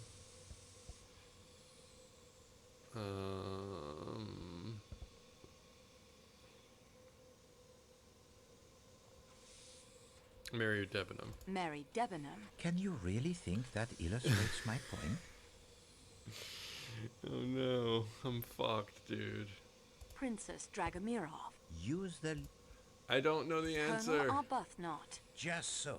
Oh, Colonel I'm Arbuthnot. losing here. Now that struck a chord with Poirot. I sat back and thought. This is like a boss jury fight. is composed of 12 people. There are 12 passengers in the Calais coach, discounting myself and Mademoiselle Marceau. Ratchet, he was stabbed 12 times. And the reason the Calais coach was filled in the middle of the winter was explained. I see. They recreated a All, jury. I repeat, all of the passengers were in on it. They had to be. No alibi could be left to the whim of a stranger. Did this solution explain everything? Let us see. What were the clues that pointed to the first solution, mademoiselle? The first solution was the threatening letters. The threatening letters. Please do not This Cyrus Hardman's story of a small, dark man. No, ma'am. Oh my god. All of these clues agree with the first solution. Wait.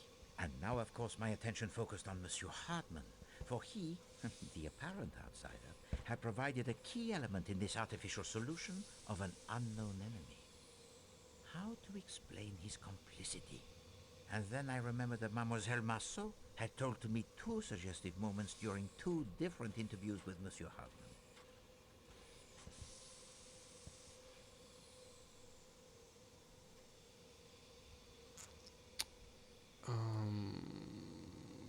Fuck, dude. When he gave me the key to the security room in the baggage car. Mademoiselle, I don't know. Use the... When he said the snow. May we? The snow has not been very bright today. The sky, it is overcast. How did I know this? And in his apology, he mentions his fondness for French girls. Countess Andrenier told us that the nursemaid, she was French. I don't even know Her all name these people's was names. Suzanne. Our young friend Barnaby Lewis confirms via the ham radio that her full name was Suzanne Ferrier, and that she was born near Paris. So, it is not so much a leap, I think, to wonder if perhaps the man from New York and the French girl working there might not have formed the attachment. I've been a detective for almost 20 years, Monsieur Poirot, but I'm in admiration of you. Yeah, Suzanne and I were gonna ask her uncle if we could get hitched. He was her guardian. And the kidnapping and everything. It was too much for her. Her uncle, monsieur? And his name? Oh, jeez. I can't say I remember. A detective for almost 20 years? And you never even knew the name of your fiancé's guardian? No, probably got it written down somewhere back in New York. Enough of this foolishness. I can guess his name right now, and so I expect can Mademoiselle Marceau.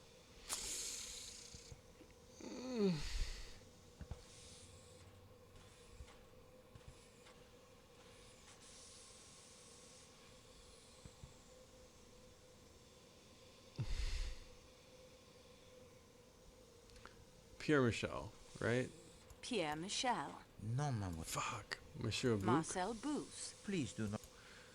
I don't know. Lucien. Can you read? Monsieur Ferrier. The picture in your valise. It is that of you, your sister, and her daughter Suzanne? Oui, monsieur. After my sister and her husband died in a car crash, I raised Suzanne as This my is own Monsieur child. Ferret? And so, that leaves only one. This is awful. Me?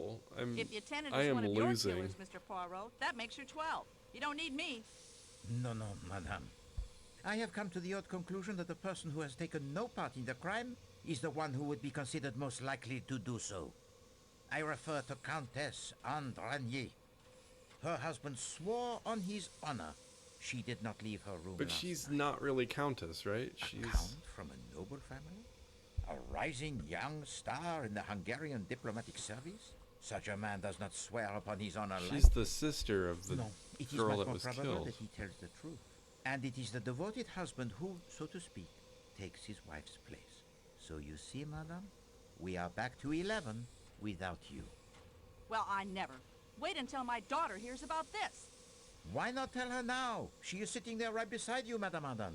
You are the instigator, or the director, I should say, of this entire performance.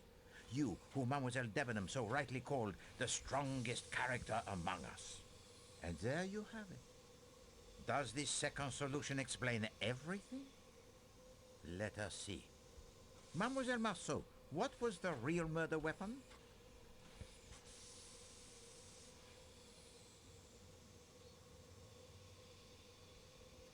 What?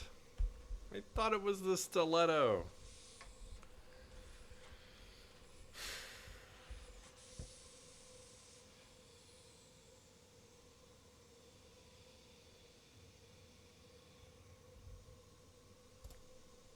No, that isn't right.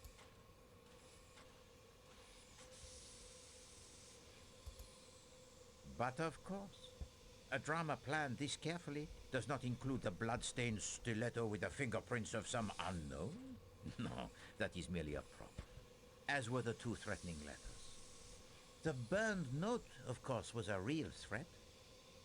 The conspirators most assuredly did not want this murder tied to the Armstrong kidnapping, and the true weapon, with no incriminating mark upon it, might never have been found if it had been thrown inches further. Bloody steak knives aren't balanced properly for throwing. My hat's off to you, though, Miss Marceau. When I saw where it landed, I wasn't about to crawl out there and end up at the bottom of that ravine. Took some nerve doing what you did, and there's no denying it. Hear, hear. So, the improbable differences in the stab wounds is now explained. Two so-called clues were dropped in the dead man's compartment. Mademoiselle? Okay, I know this. This. The pipe cleaner, incriminating Colonel Arbuthnot, who had one of the strongest alibis and whose connection to the Armstrong family was probably the hardest to prove. And the second clue found in the room, mademoiselle? Was it the button? Or the handkerchief?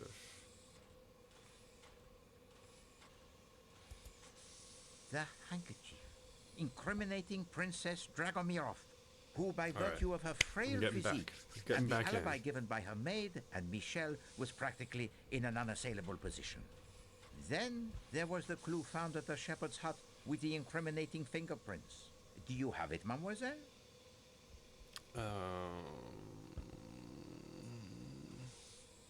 The broken snowshoes. That isn't the correct item. The broken padlock? With Mateo's incriminating fingerprints on it. Not precisely cricket, you know, Tonio. To incriminate an innocent man. Cyrus could swear Mateo had not entered the Calais coach. Michel informed us the radio was in the baggage car, and I wanted to put it out of commission.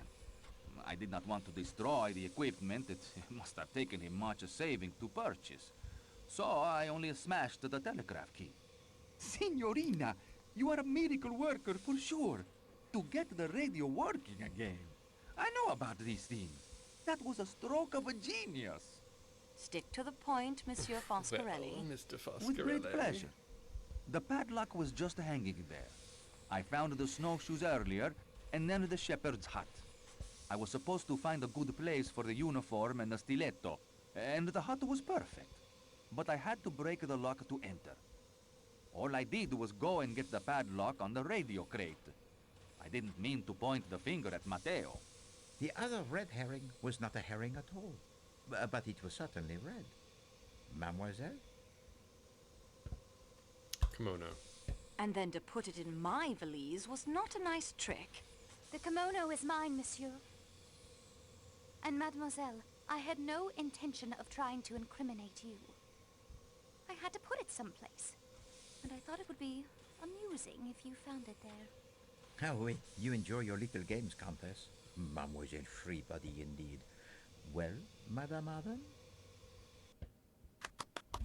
I always fancied myself in comedy parts. Bravo, Mr. Poirot. Well done. Applause from an actress of your stature is praise indeed, madame. We were all at the house, a house filled with almost unendurable pain and sadness. The Perkinson brothers were dead, but Cassetti had got clean away. We decided then and there that the sentence of death that Cassetti had escaped would be carried out.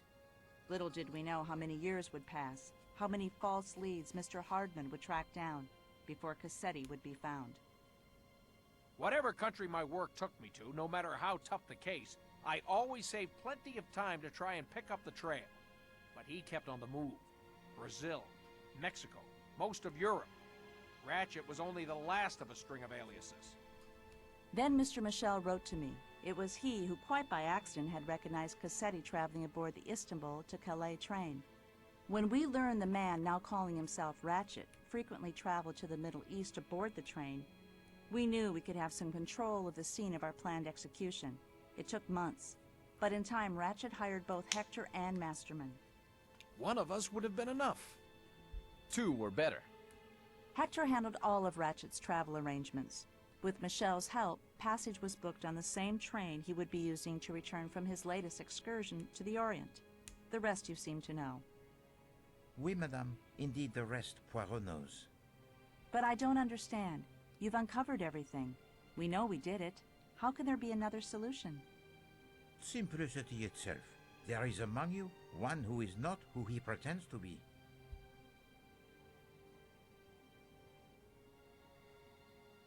With the help of Mademoiselle Marceau, I will now present you with those clues which fit neither solution so far proposed, and present you with a truth that will surprise even you. Fuck. This is new. I know some of you suspected something was not quite right, but let us now look at the clues that fit neither solution so far. Madame Schmidt says she saw the phantom attendant, but we know now it was sheer invention. Yet we have the testimony of an independent witness who says he saw the non-existent small dark attendant actually getting on the train. Mademoiselle? I gotta go pee. I'll be right back.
Mademoiselle Marceau.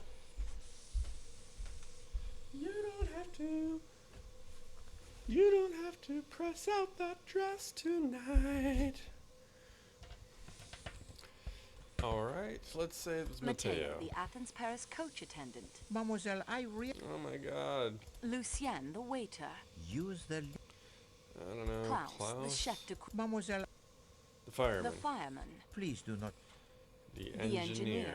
Wait. The engineer while the train was in the Belgrade station. And then there is the crate of Monsieur Ratchet and its unknown occupant. What clues associate themselves with that crate, mademoiselle? The pile of books.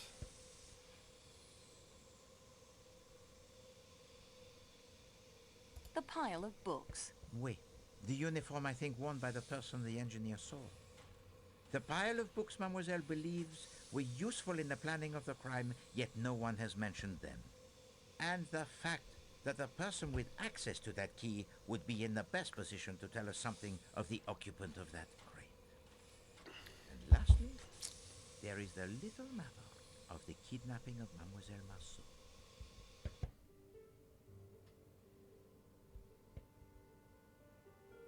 Oh yeah, this is new. Monsieur Foscarelli.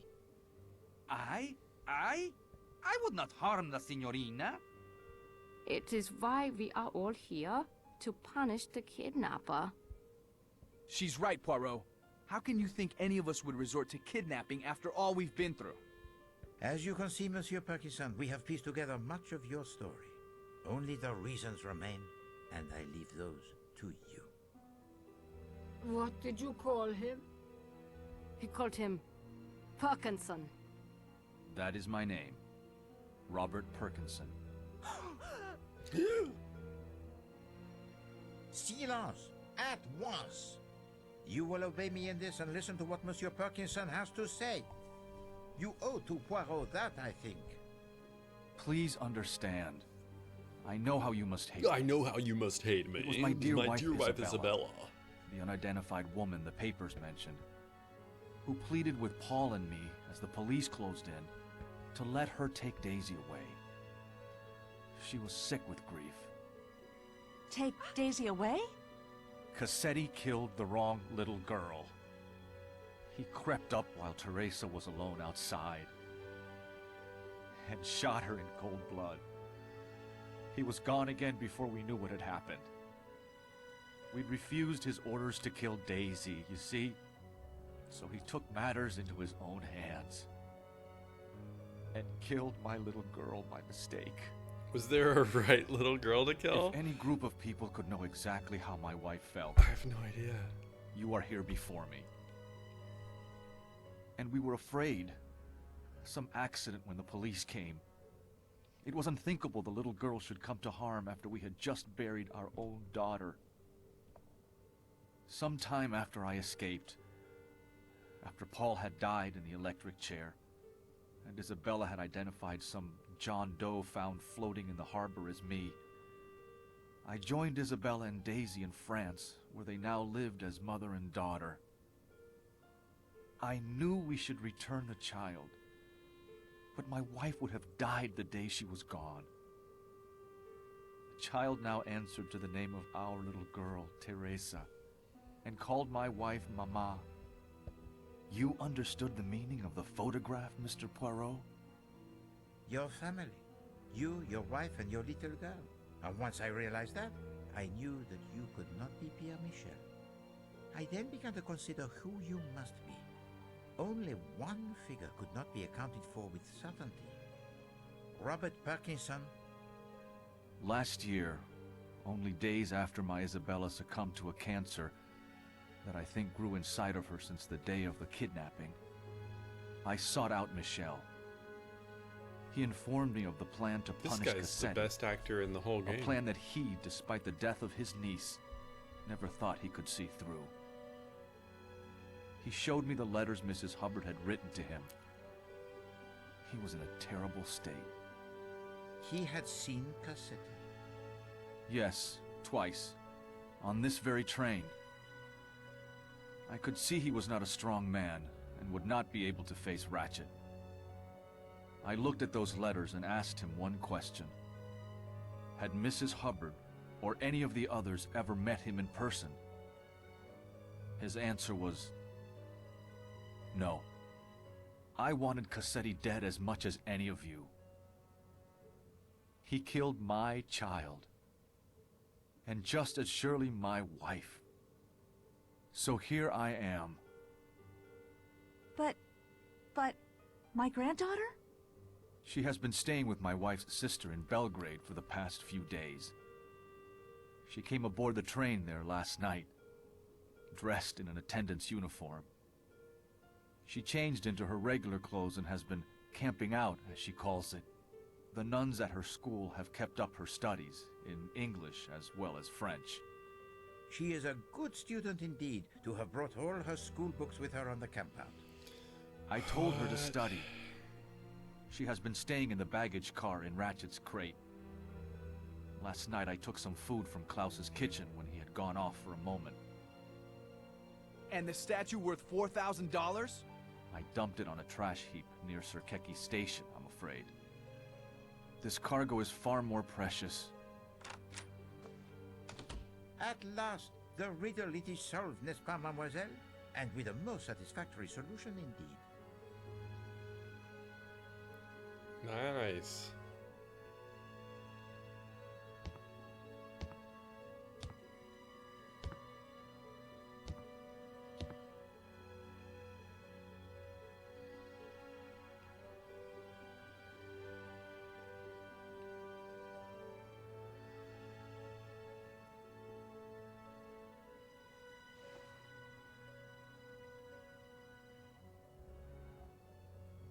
This is fucked up though, right? Like, this little girl thinks this is her dad and thinks her name is not what it actually is. Mademoiselle Marceau, While they enjoy this brief moment before you render your final decision, let us, you and I, see whether you are up to the challenge that Poirot presented to you when our investigation began.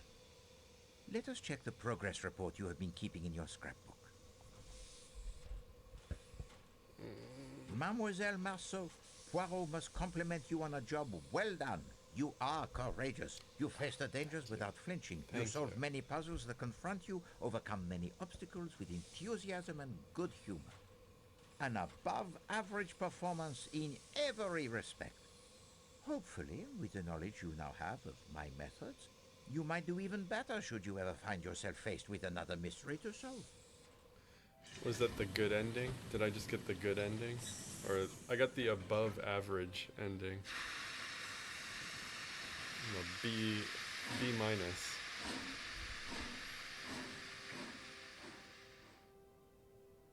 You are the representative of the train company, Mademoiselle Marceau. You have been instrumental in assembling the evidence that pointed to the solutions I have now shared. And you have been ill-used. I am truly sorry, mademoiselle. I left you all of your belongings in that box, except the one I needed back. The key to the security room. Right on. You now know why. My precious cargo had to eat. You have proven to be most ingenious. Twice you almost discovered my secret passenger. I left the parasol for you to discover. I had no doubt you would free yourself. If not, I would have found an anonymous way to inform someone of your whereabouts. I understand why you did it. No, As not Monsieur me. Parkinson so rightly observes, you have proven your gray cells to be almost equal to those of Hercule Poirot. So, what do you say, Mademoiselle Marceau? Which solution shall we present to the Yugoslavian police in Broad? Silence, s'il vous plaît. It is now time to hear what Mademoiselle Marceau has decided. Wait, what was the first solution?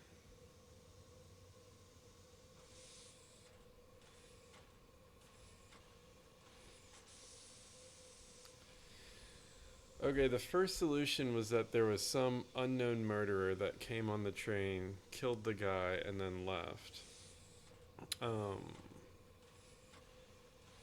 And then maybe froze to death in the snow. The second solution is that everyone on the train was in on it and stabbed him, and that's probably the real solution. But it's gonna be like too hard to convince the police of that, maybe. And this third solution is just insane, that there's this like this murder girl, this girl that was supposed to be murdered had been alive and raised by another family. I'm gonna go with the first solution just because Mademoiselle Marceau, who smooths out her dress pretty often, is a compassionate person who really thinks that Ratchet himself was a shitty person. Like, he killed a girl, even though he didn't kill the girl that everyone thought he killed. And he deserved to die. So none of these people are at fault. So I'm going to turn in the first solution. Here are my thoughts on the first solution. It is not the truth, but fits the facts, at least one set of facts, and it will be the simplest by far to explain.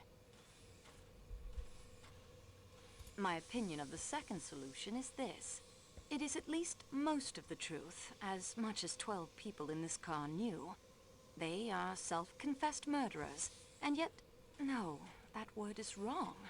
Justice was done here. Of a kind, perhaps not the justice I would have preferred. In that, I agree with Colonel Arbuthnot. But still, can there be anyone, knowing Ratchet and knowing these people as well as I now do after only a few hours, who can't see the rightness of their cause? These are my feelings about the third solution. It is the whole truth.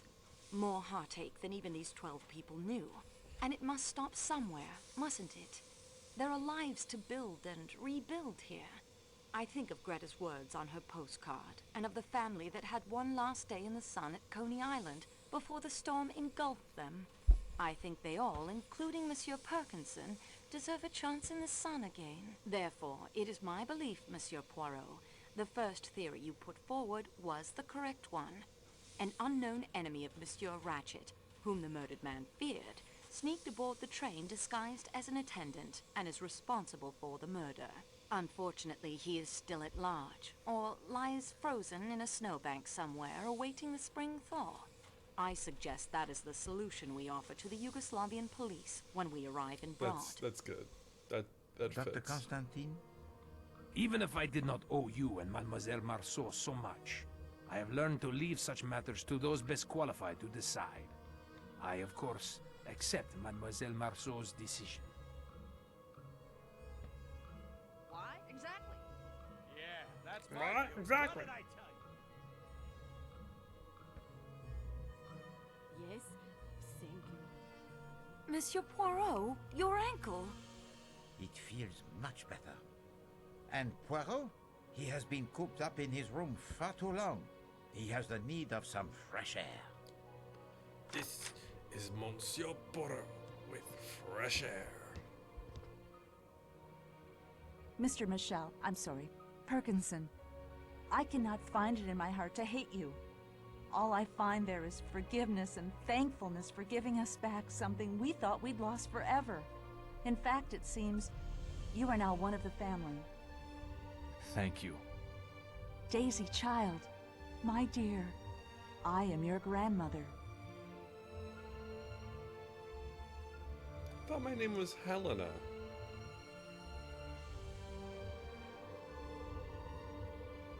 That is fucking weird. That's not real.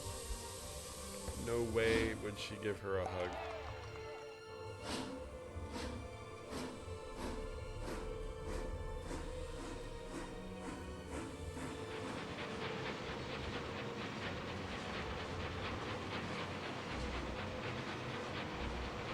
Oh, I thought she was gonna give him a bit of the French kiss. Right in the mustache.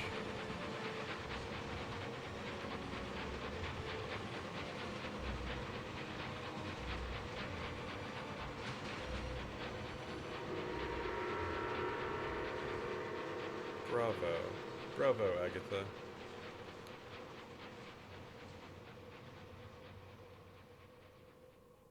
It's crazy to think that early 1900s author could write such a great video game. This is fun. Thanks, Duza, for hanging out. Yeah, I really enjoyed this. I think it had all the elements of like a really good mystery. So we're gonna thank Uncle D for getting it. He's supposedly going to get us a new one for not next week, but the week after. Same company. Now speedrun it. I don't know if it's speedrunnable. It seemed like you have to click all of the options. Like there's no correct option to pick.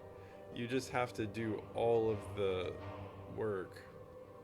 The hardest part of the game is that it unlocks specific clues and evidence after, like it unlocks it in a specific order. And I guess if you know the order, then you could get a pretty good time on a speed run.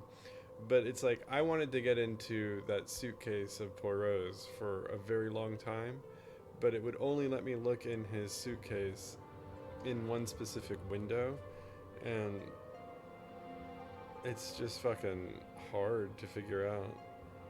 Also, the kimono was supposed to be in his... I thought the kimono was going to be in his luggage. And it wouldn't let me look in my own luggage until the very end of the game, too. There's one record from 3 years ago. 1 hour, 28 and 39 seconds. I don't think I could beat that, honestly. Just clicking through all of the prompts, I guess you can't really skip all of the dialogue. Let me see, can you? You can turn off the captions, but you can't turn off the reading of all the dialogue.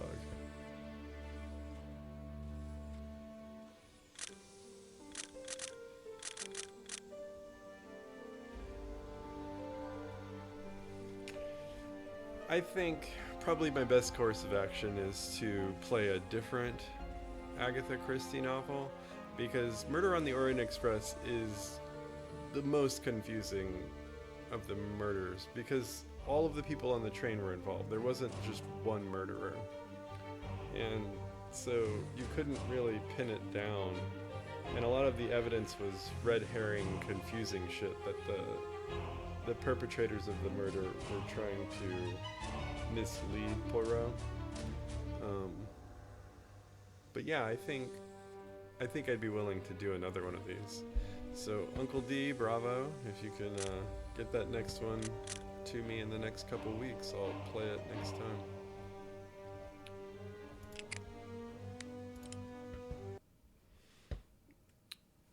All right, let me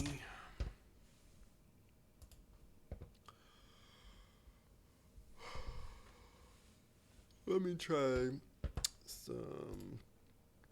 Let me try a quick Back to the Future run. Hopefully there's even more dress smoothing in the new one. Or mustache twirling. I think I should be... for Halloween, I'll be Mademoiselle Marceau.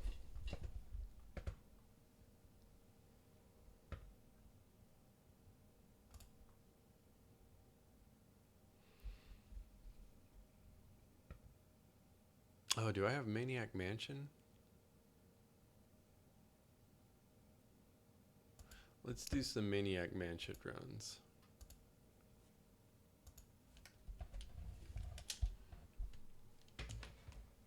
This is even better than Back to the Future.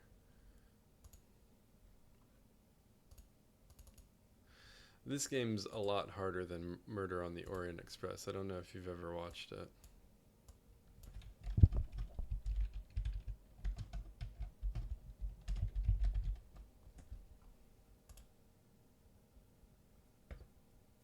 But it's got better music. Hold on.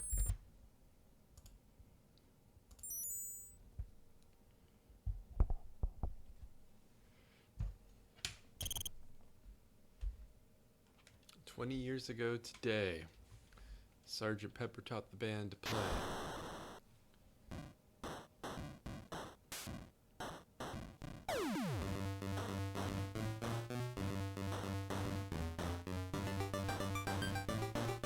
This would be a good game to speed run. I honestly don't remember how to beat this.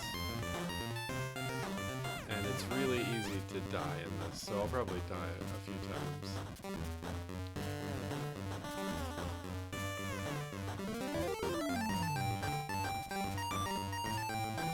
Alright, please choose 2 other kids. So,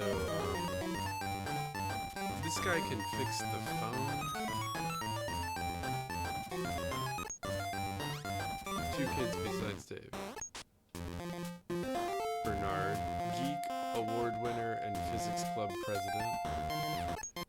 Razor. I think Razor's the leader of the band. Razor and the Scumats. Who's this? Sid? Wendy, waiting for her big first break as a novelist. Jeff, lives on the beach, answers to Surfer Dude. Michael, ace photographer for the college newspaper.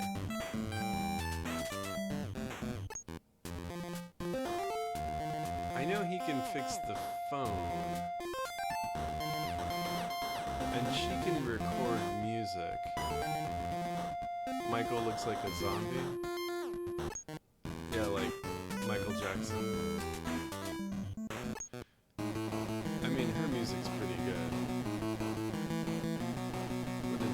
Dave is Sandy's boyfriend. We're trying to rescue Sandy. I'm gonna pick Michael and Surfer Dude.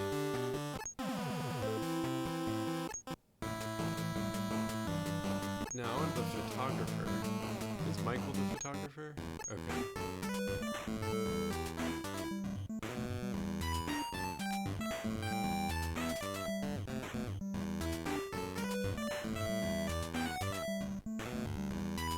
Why is he green? Because yeah, he's a zombie.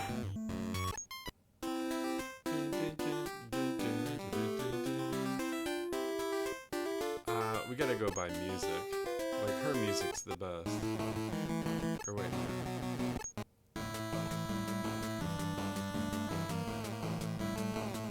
Because when you play as these characters, their music plays.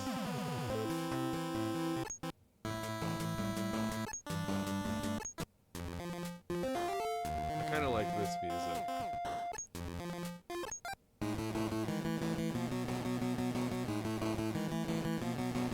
Let's go with Razor. Okay, this looks like the old mansion. I'm sure I saw Dr. Fred take Sandy here. It's up to us to get her out. This could be dangerous. If anyone wants out.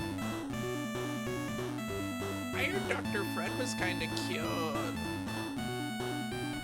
Did any of you guys see that movie? 4 kids went into this strange house and... never mind. So how do we get in the mansion?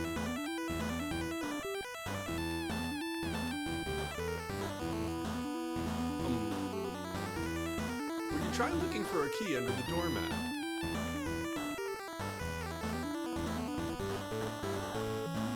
Okay, let's go rescue Sandy.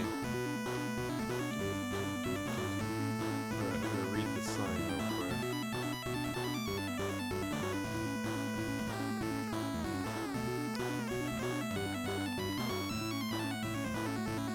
Warning. Trespassers will be horribly mutilated.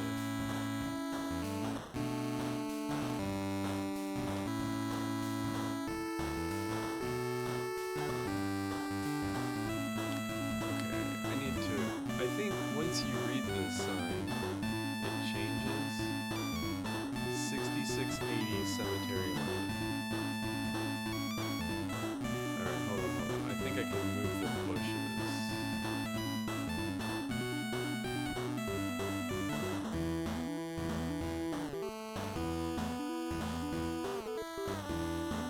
You can't pull the bushes?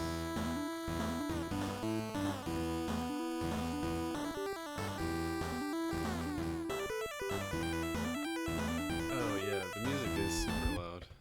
Thank you for reminding me. Yeah, the music on the other game was very quiet, so we've got to turn it down for ROMs. Is that quiet enough, or is that not quiet enough? Wait, the bushes disappeared.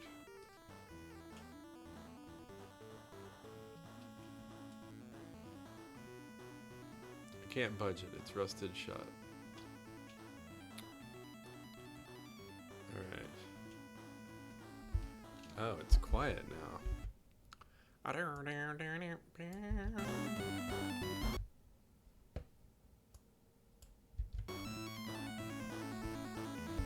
Maybe somewhere in here.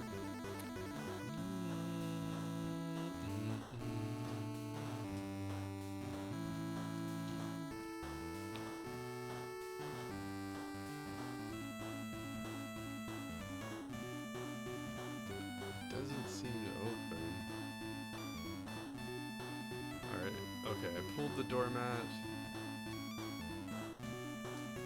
And then I have to get key.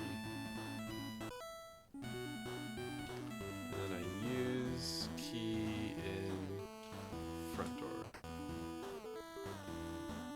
There's a doorbell. I don't think you're supposed to ring the doorbell.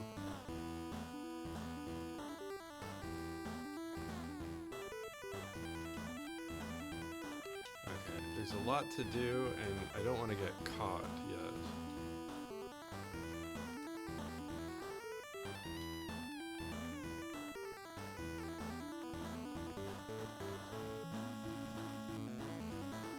No, no, no, no, no, no. Go to kitchen. Oh, jeez. This is harder than Orient Express. Alright, let's get the flashlight.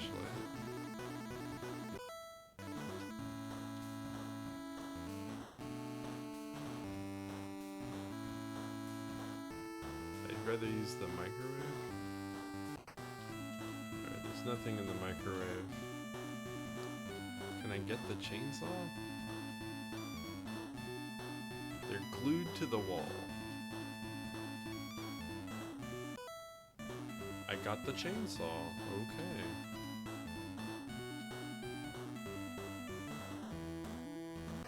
Oh shit. Alright. So when they capture you, they put you down in the basement. Oh boy. It's not good to get captured this early in the game. Alright, so I can switch kids. Let's go with Michael.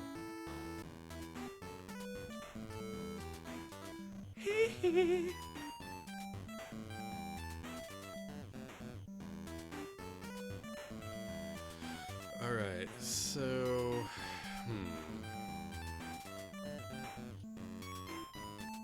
I don't think she'll be in here anymore. Ow!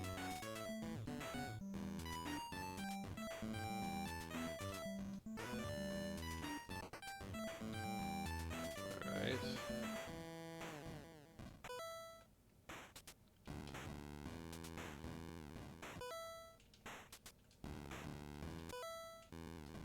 Let's clear out the fridge.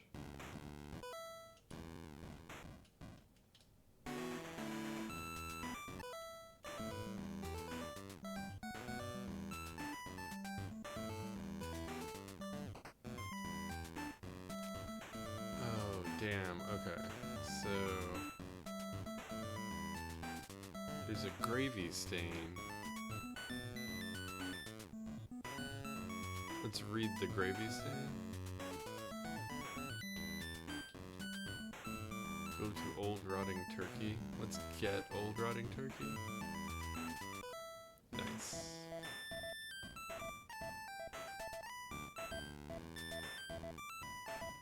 Let's get the week old roast too.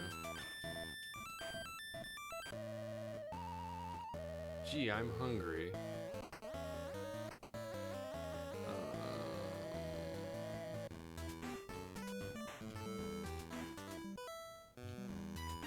I better get out of here.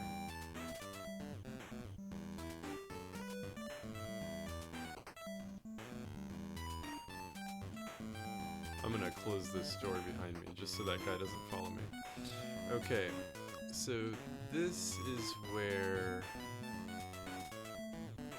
you have to be really careful. Do I have a sponge? Tum-ti-tum, dum-de-dum. Where's the cheese?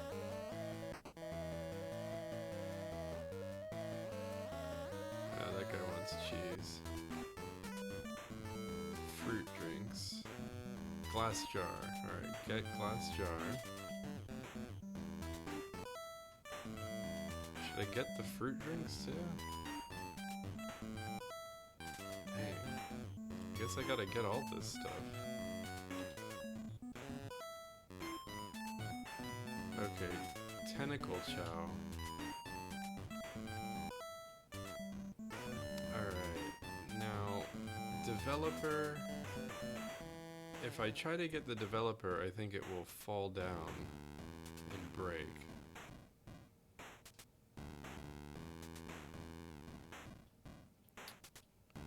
So I'm gonna use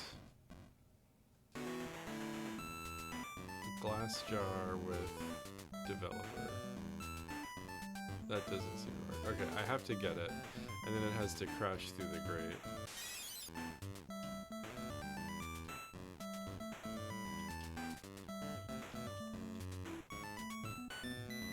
Yeah, broken glass. Alright. That door's locked. Alright.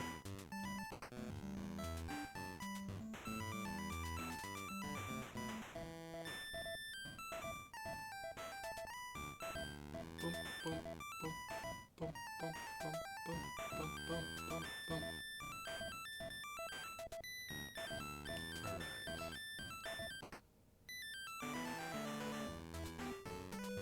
Alright, I think I can push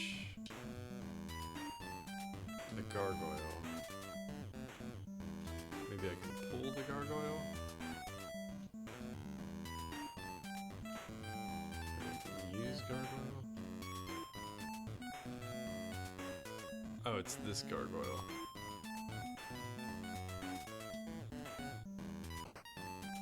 Alright, now I can get my guy out of the basement.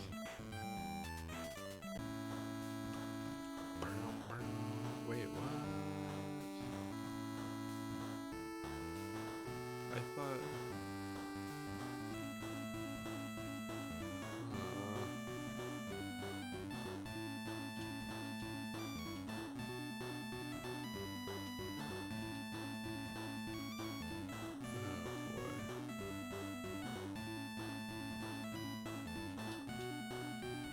Wait, I have a key? Well, my dear, hope you're having fun. Within minutes, it'll all be over. You'll be hooked up to my machine, getting your pretty brains removed. You'll never get away with this. David and his friends will rescue me. You and your meteor can eat slime. That's what she thinks. Help, help, help.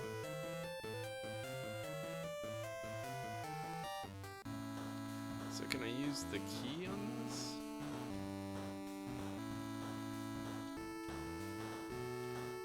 Where did I get this key?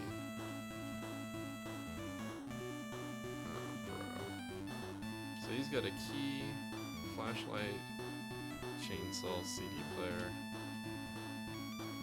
I think if he pushes loose brick, doesn't this door open?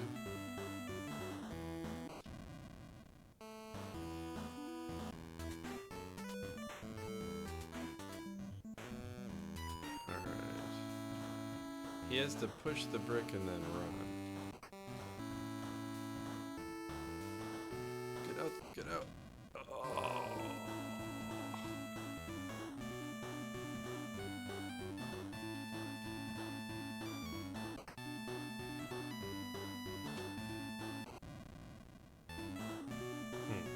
Alright, he's stuck down here, I think, for a while.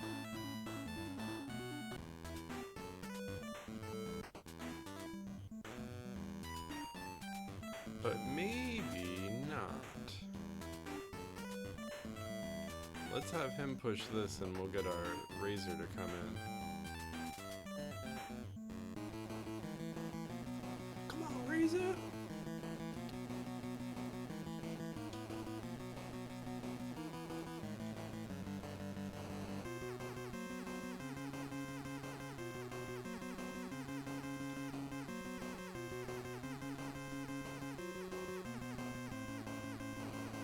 Oh, bro.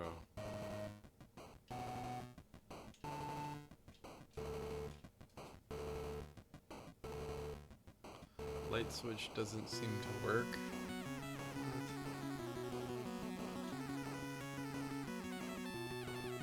Furnace? Nuclear reactor?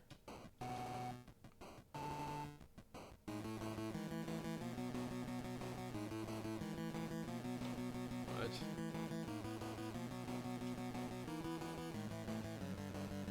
open fuse box.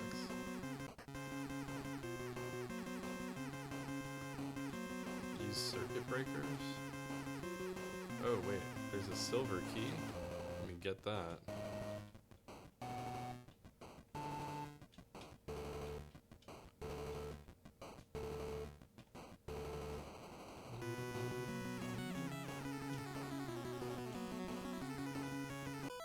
Nice. Can I use circuit breakers? What about push? Is there another light switch?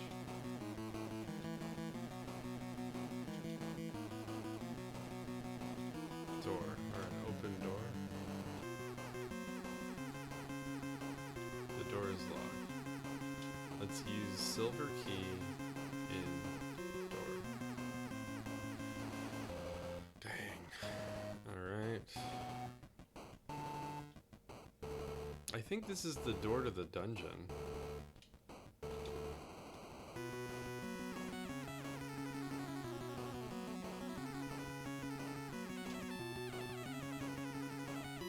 Use furnace. It's too hot. How come I can't, I guess, push light switch?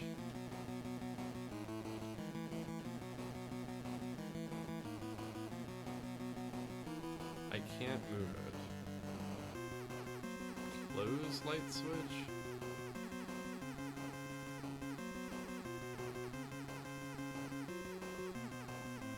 Alright.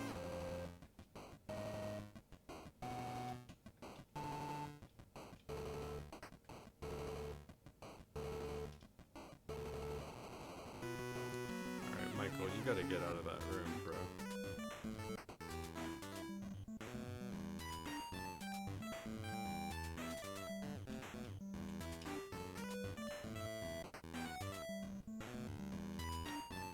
Old-fashioned radio. Oh, radio tube. Nice. I don't know how this stuff works. Alright, let's get Razor to fuck with it.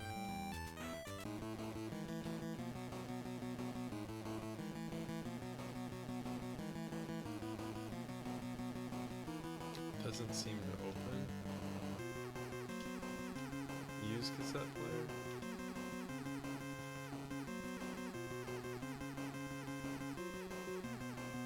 With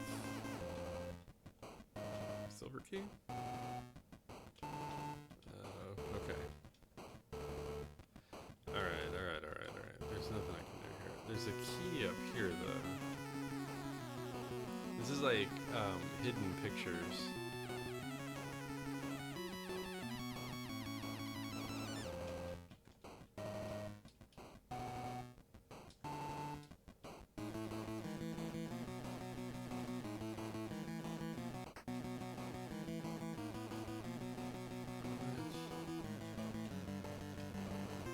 Is there a lamp?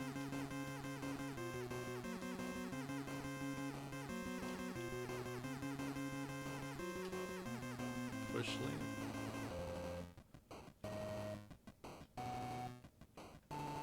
Get lamp? Oh, turn on. Fuck. Alright, so I think I might need to turn on light switch too. Daddy's been very strange with the secret project. Yeah, so? Well, Mommy, I'm worried. He hasn't slept in 5 years. Yeah, so? And he carries those bodies to the basement at night. What's your point, Ed? I'm a very busy lady.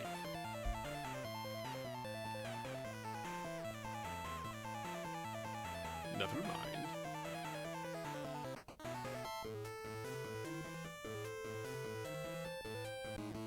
Okay. Alright. There's a hidden panel.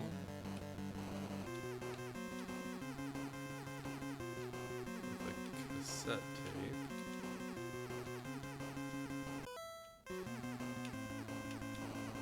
Can I get this plant?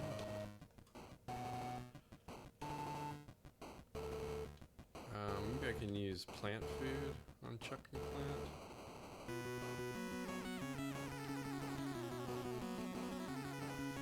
No, I'm not gonna do that. I think that messes things up. Use phone?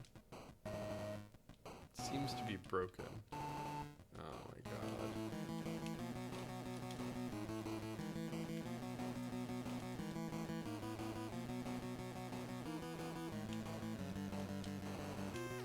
Read sign.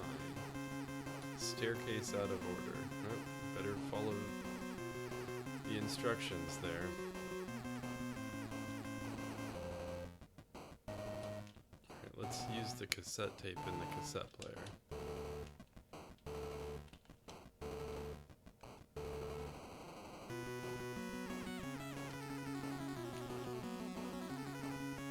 It's a blank?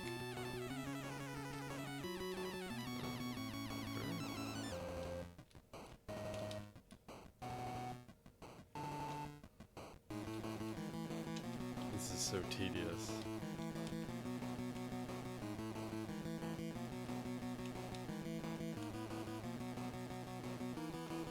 Alright, so I think she needs to record some music.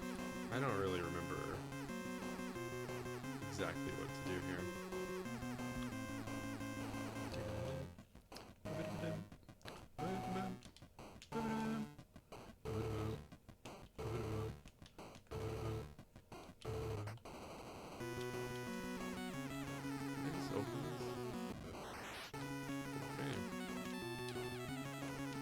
I'm opening all the doors in the house.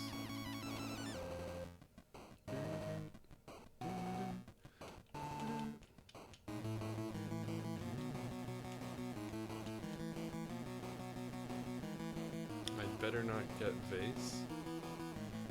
It's obviously a valuable antique. Alright, get record. Broken record.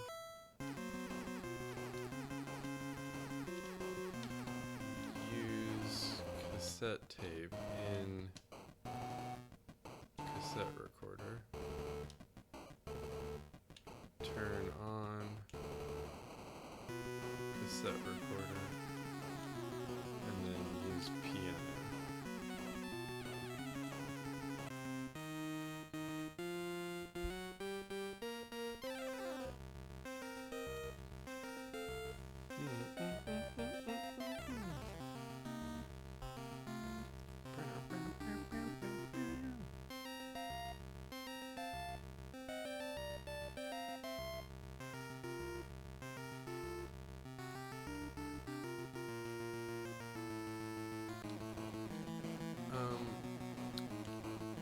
Wait a second. Use broken record on Victrola.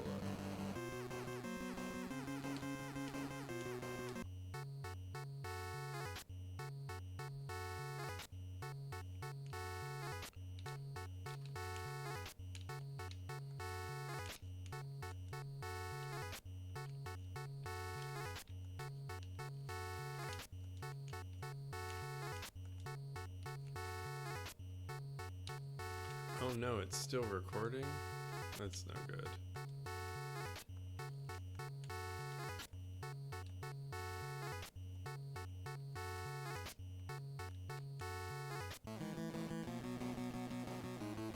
Right, turn on TV.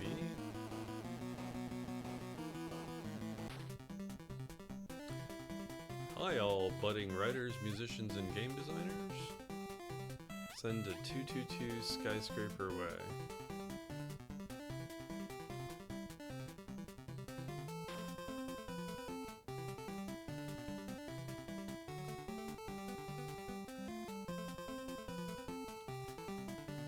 Don't forget the stamp. Oh shit.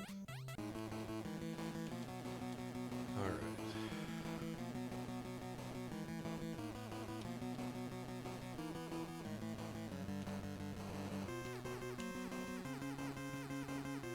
I think this is not the room I want to go in. I don't remember the rooms. One of them gets you immediately caught. It's probably this one. Okay, this is the arcade.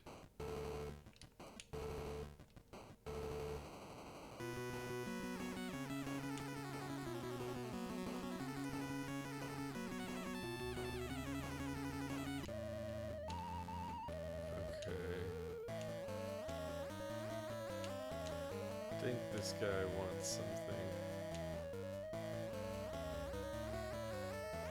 He might want a Pepsi. Who is the Pepsi? Does Michael have the Pepsi? This game's brought to you by Pepsi. Ow! Come on, come on! Come on! Oh wait, let me... Oh, okay. I need 2 kids to do this part.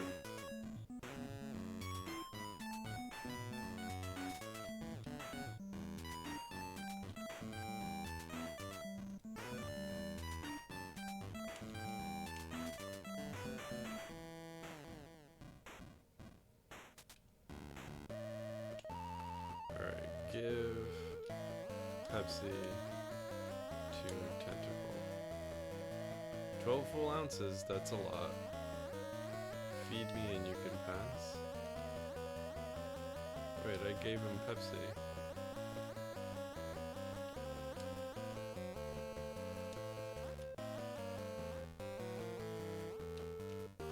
Thanks, kid. Okay.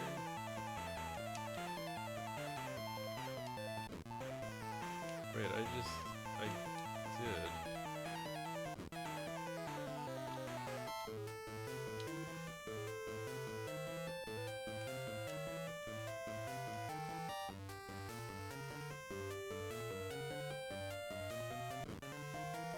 Okay, so maybe he wants tentacle food?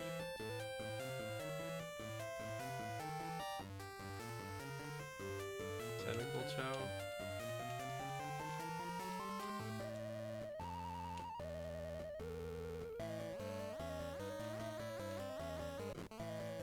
Oh, he wants a lot of stuff.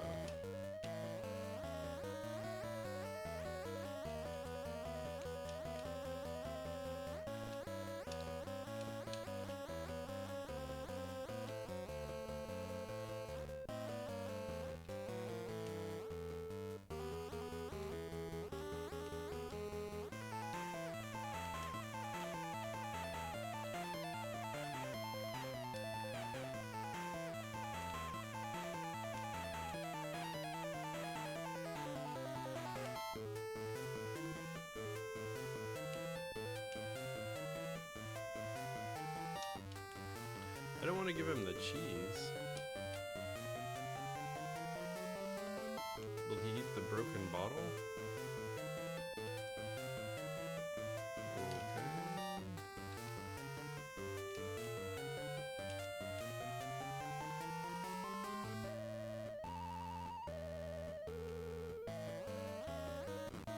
Okay. Is he done?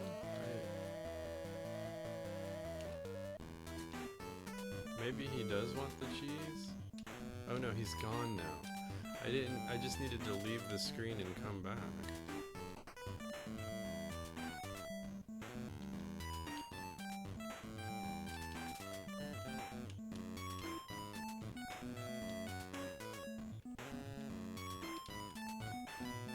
Turn on desk. Red light. Okay.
this guy needs to hear my demo. He like really likes music.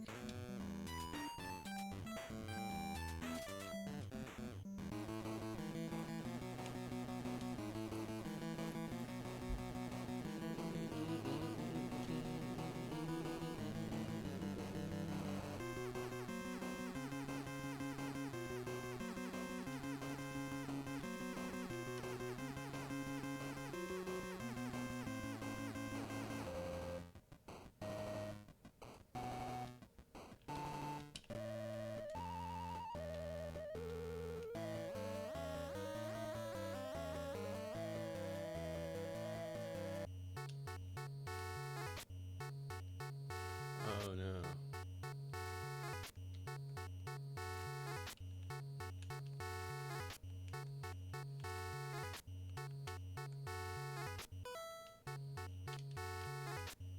It recorded the wrong thing.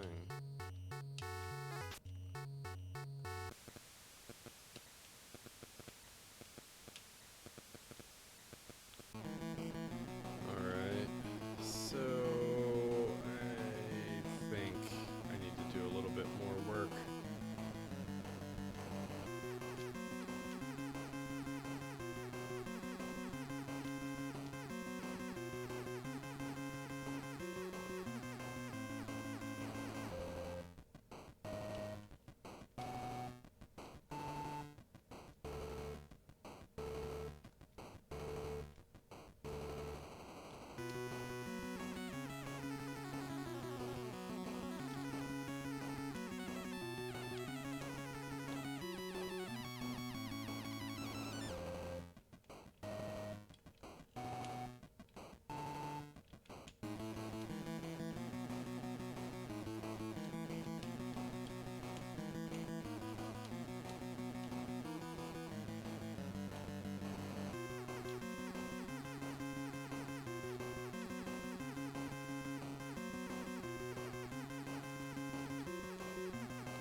Alright. So now I can use this tape to break the chandelier, is that right? So I can get the key. I really don't know how to beat this game.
Alright, now I have my song recorded on the tape.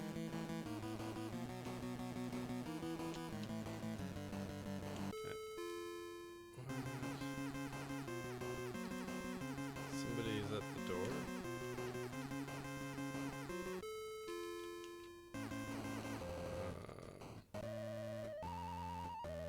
Oh, the doorbell. I wonder if that's my package. Fuck, I gotta get that package before him. Great. Damn. That's not good. Go, go, go, go, go, go, go. Get that package.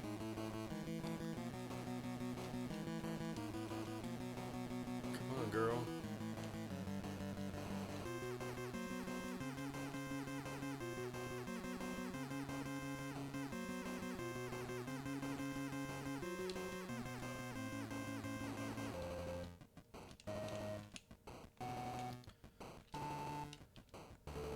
Wait, did he already get... Oh, shit.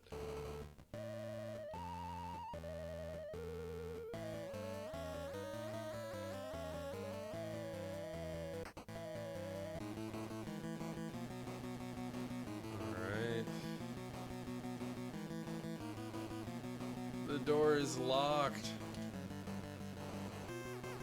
I feel like this could be the end of the game for me.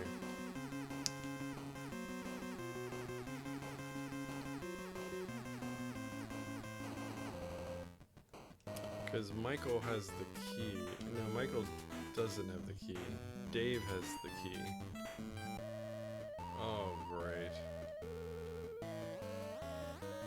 Intruder, halt! What are you doing in my house? You are an evil agent of the meteor. I can't reach it. Not talking, eh? Well, to the dungeon, spy.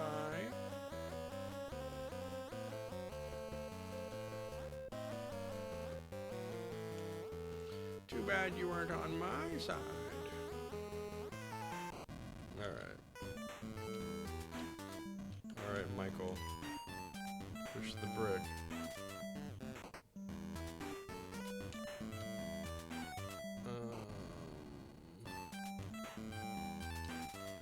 Actually, you might need to give Dave a bunch of stuff. Give old batteries to Dave. Give dime to Dave.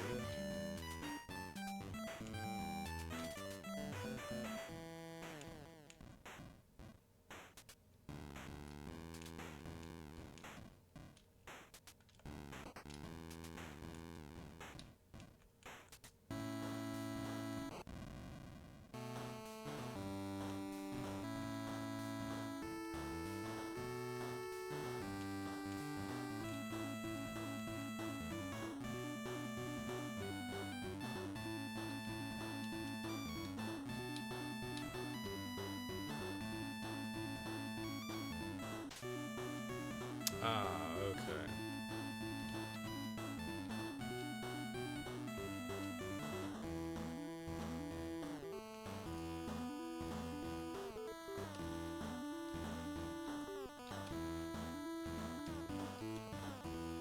If you turn on light switches.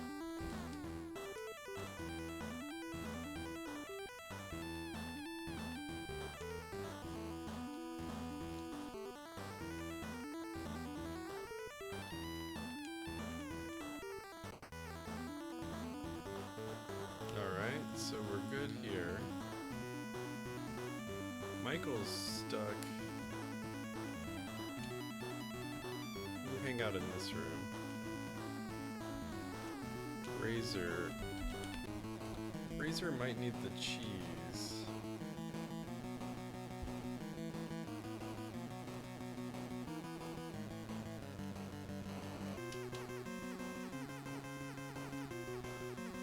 Huh.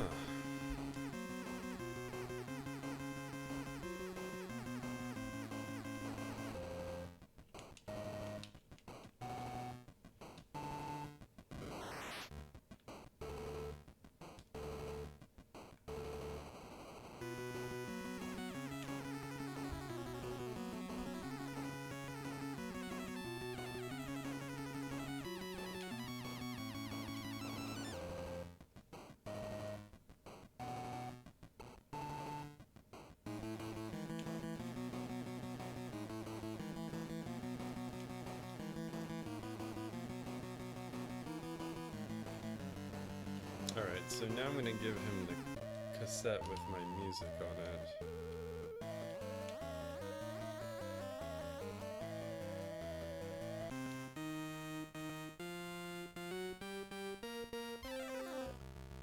This is great stuff. I could use someone like you in my band. I have a demo tape, but it's of no use.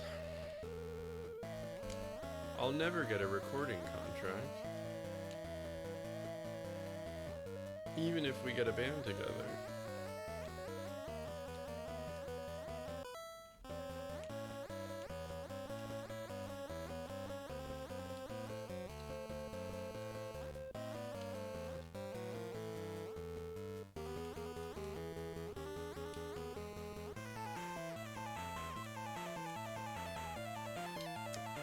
Alright. I think I need to get that package.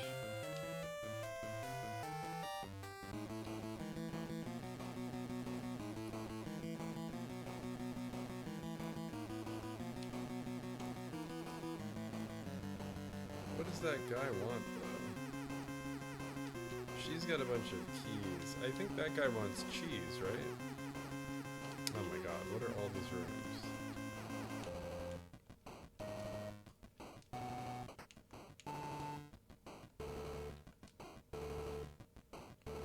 There's so many rooms.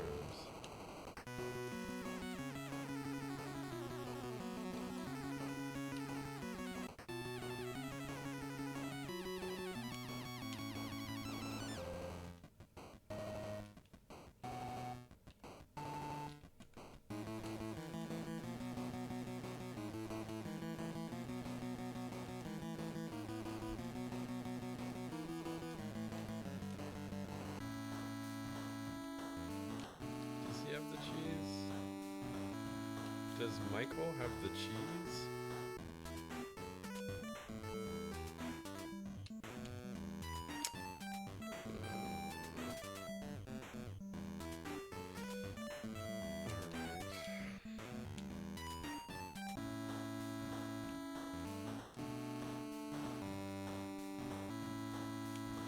Maybe I'll just give that guy a dime.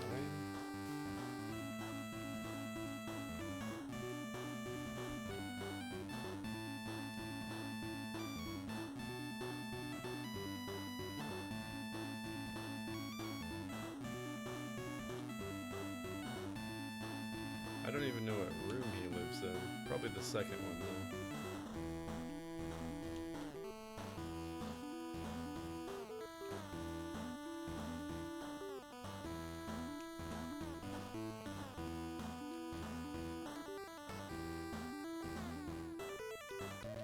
Oh, an unwelcome visitor. I'm out of here, bro.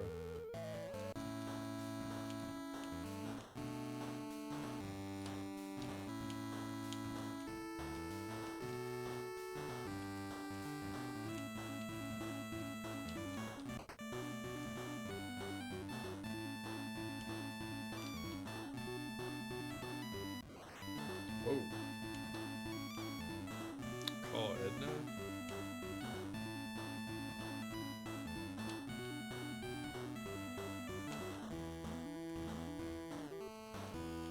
Use water faucet?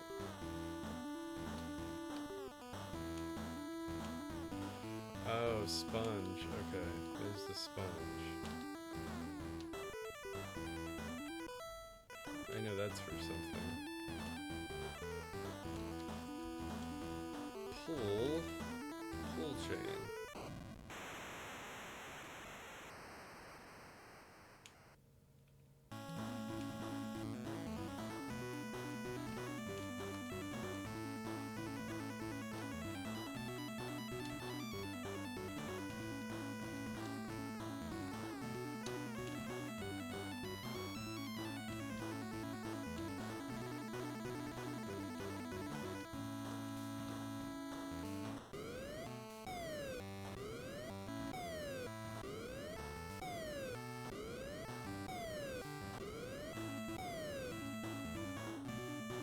Oh dang, Dave's stronger now.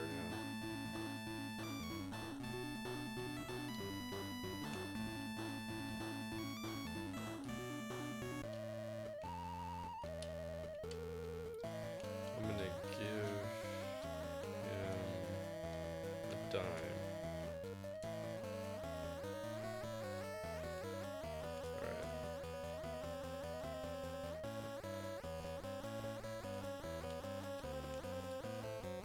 hamster?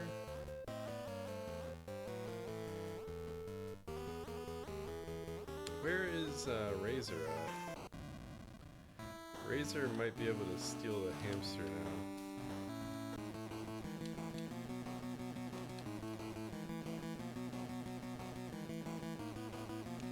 This is his room.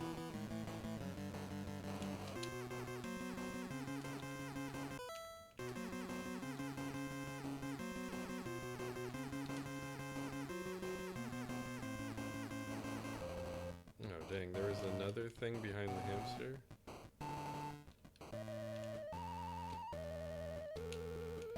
Give hamster to Weirdad. Oh, my poor little hamster. Thank you so much. Come on, help find my plans. Intruder, halt.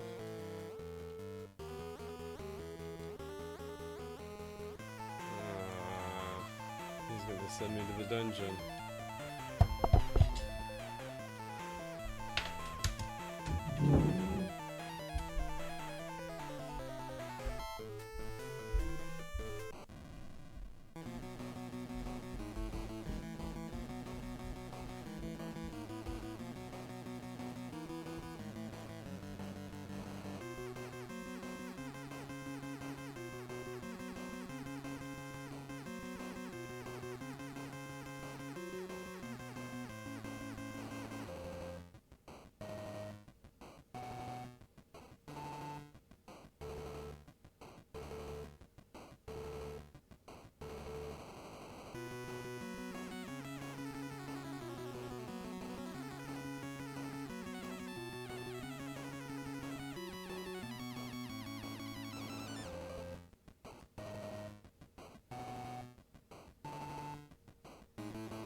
Alright, what can I do? We've got everybody in the basement.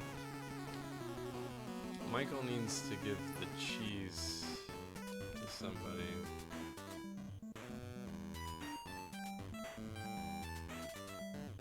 Huh.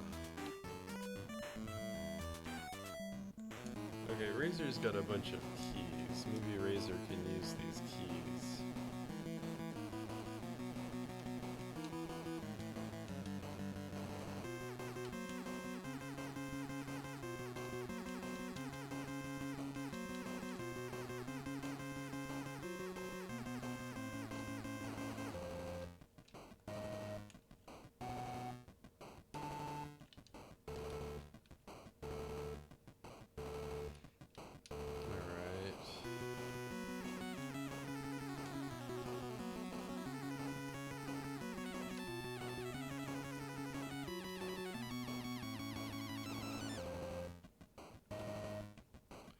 What are all these keys for?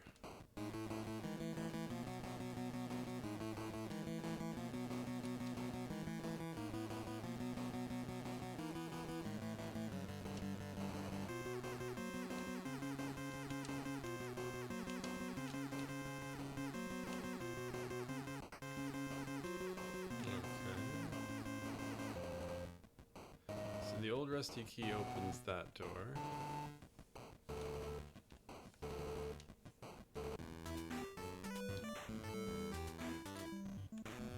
Michael's going out.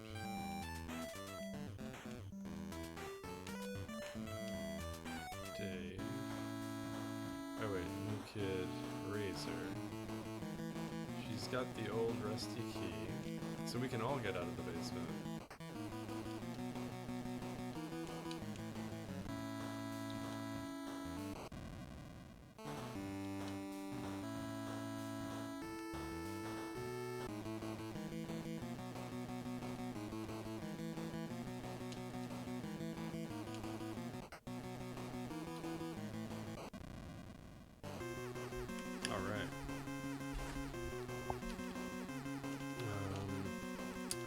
So now Dave is strong. Let's give Dave...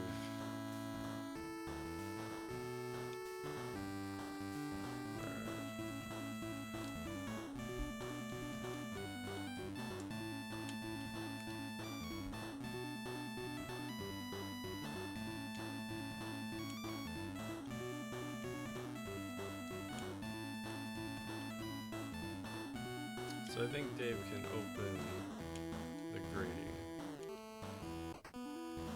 Nice.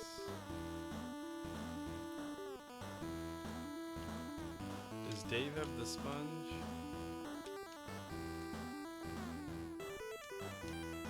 Use sponge in puddle of developer. Alright.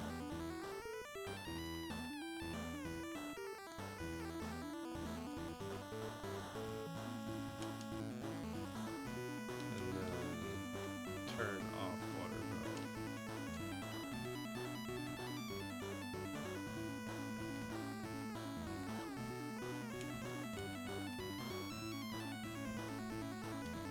Turn on water valve.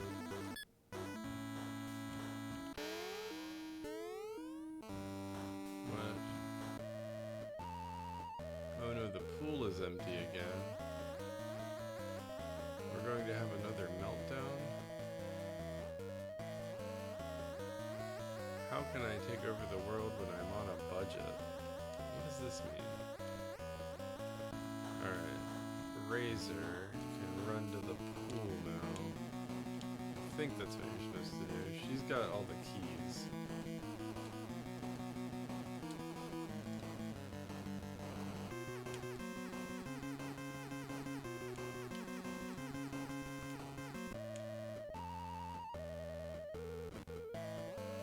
What? I caught you sneaking around our house? Dr. Fred isn't paying me for nothing. To the dungeon, intruder. Back to the dungeon, Michael.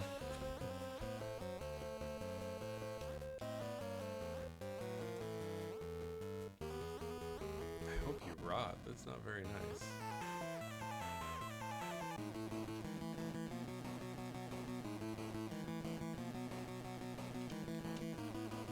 Alright.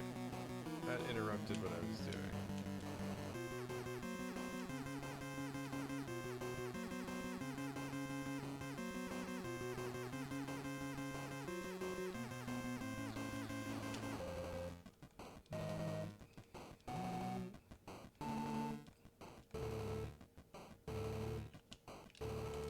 Alright, use yellow key in yellow door.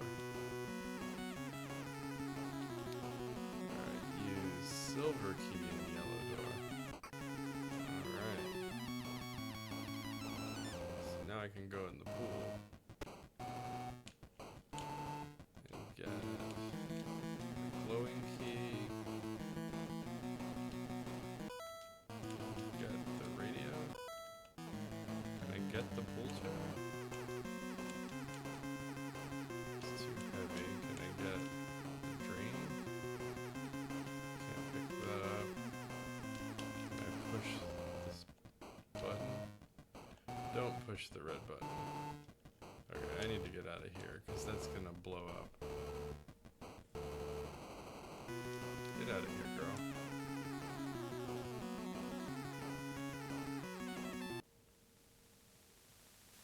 What?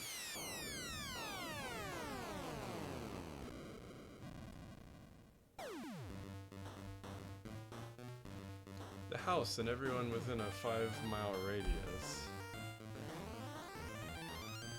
have been destroyed in a massive nuclear meltdown.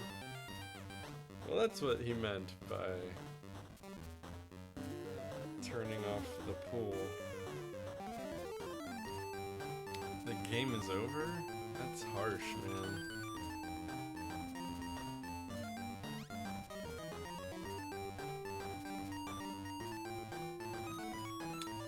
Rip. You really boofed it this time, Gordon, for sure. Have you played this game before, Dusa?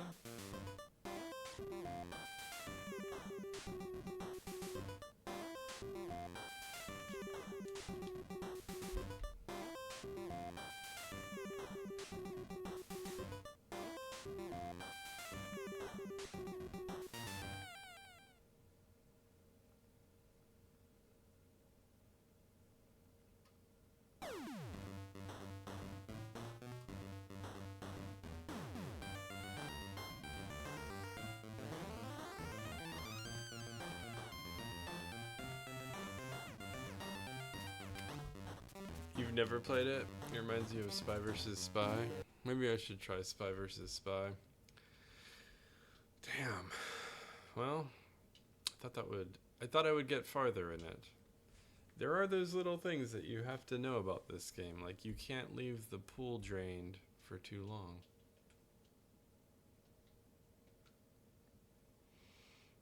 I guess, as always, I'll play some Mario.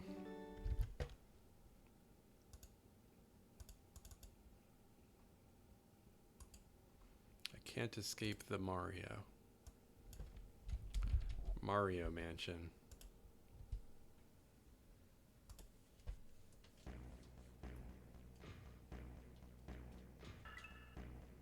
Now, Maniac Mansion's one of my favorite games. I don't think I've ever cleanly beat the game, because there's, like, toward the end, there's some real difficult final puzzles in the game, and it doesn't give you the chance to redo the puzzle if you fuck it up.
Yeah, dude's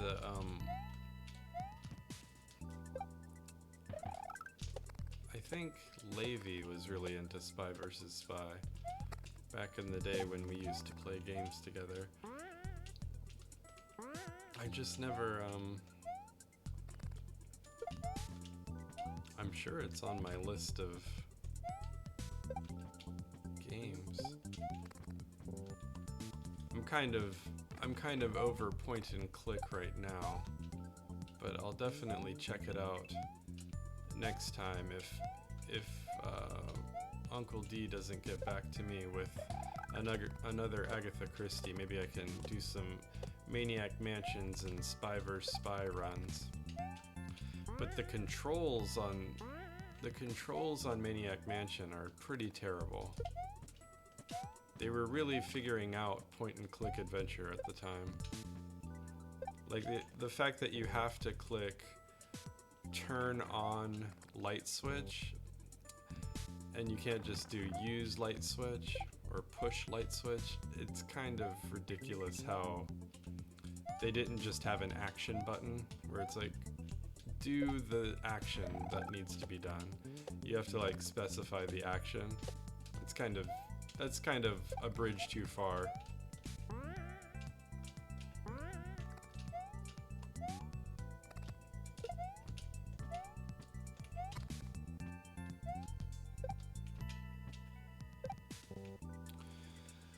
I remember playing it as a kid. I had completely forgotten about the game until I saw the mansion game. Nice. Yeah, that's what I'm here for. I'm here to unlock those memories of nostalgia.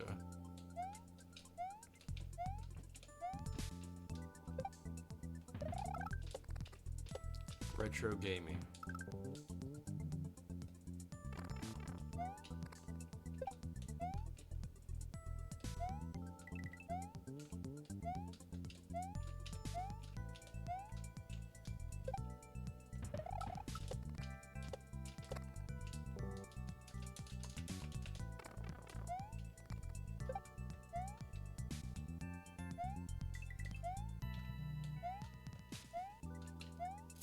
I think I vaguely recall going into a video game store when Super Mario World came out and playing like a demo of Super Mario World at the pick and save.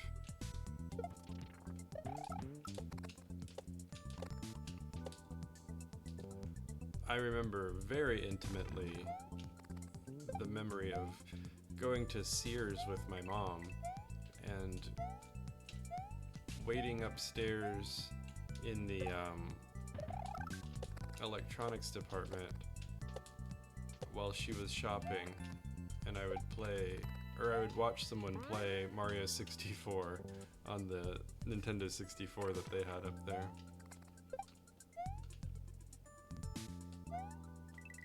That was Twitch. That was my Twitch when I was little.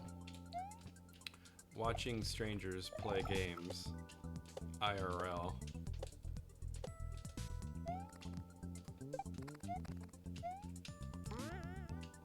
Or I guess you could like stand at the arcade behind some Asian Tekken wizard and be like, wow, I didn't know people could be this good.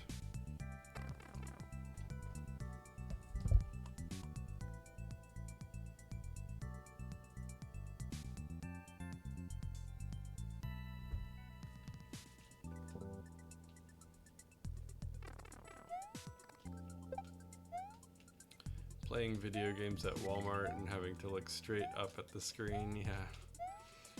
I kind of remember the guy who worked in the electronics department at Walmart. And, you know, after a while he would recognize me, and it was just like...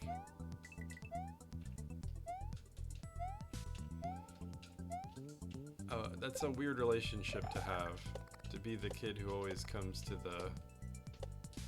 whose mom always brings him to Walmart.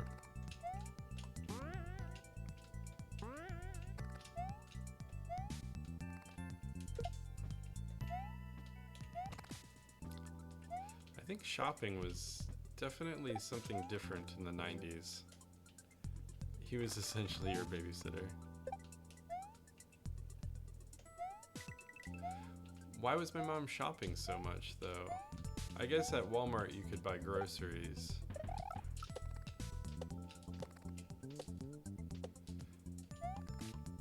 But she might have a problem. She might have a shopping problem.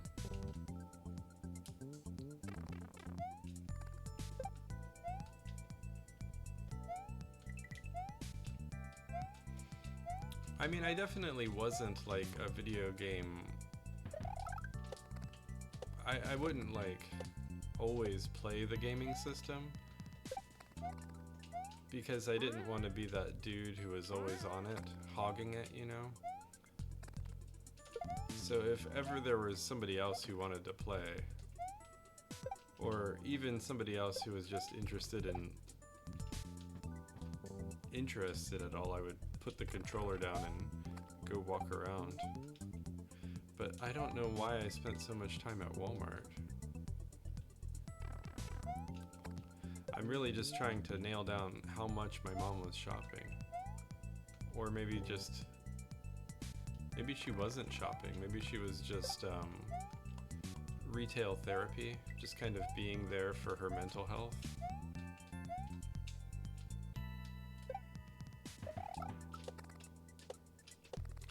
I definitely don't have the urge to buy stuff as much as my kids do. And it's weird because I think when I was little, my mom wanted to buy stuff and I did not. Or I think I did, but not the stuff she wanted. Oh my god, what a hard timing.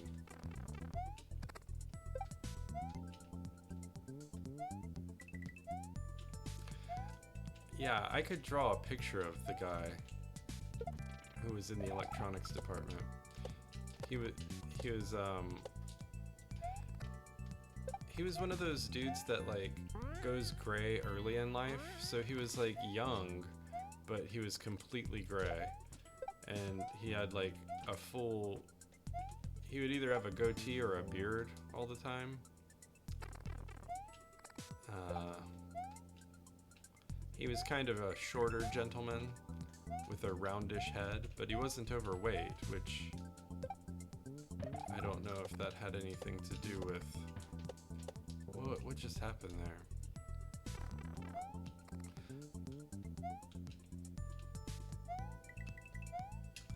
I think the clientele at Walmart are generally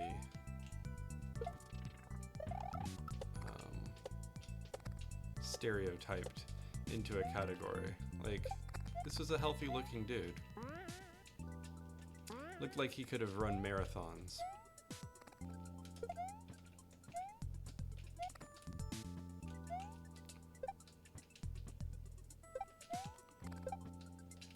Oh yeah. Oh man.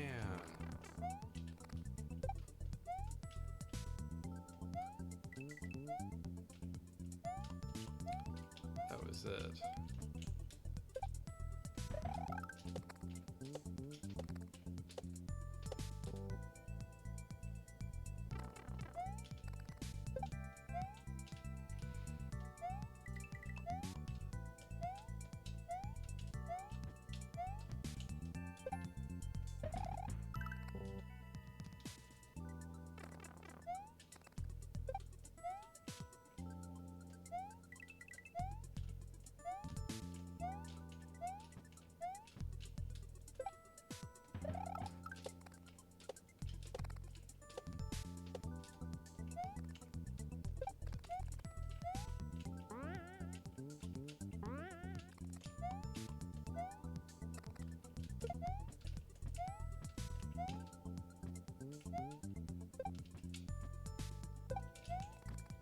Oh my god, the timing is so remarkably tight right there that it's not fun.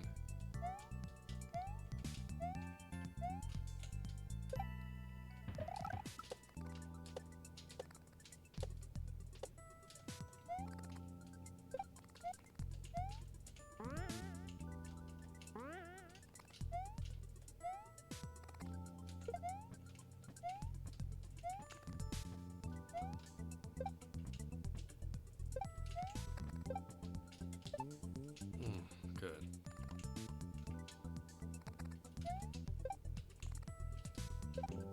Ah!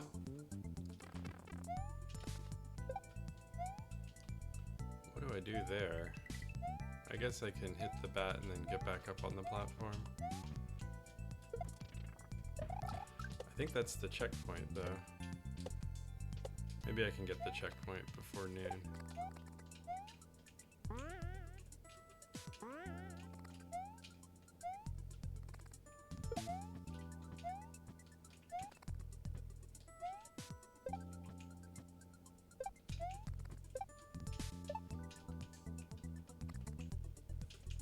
Oh, I missed it.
Oh, bro.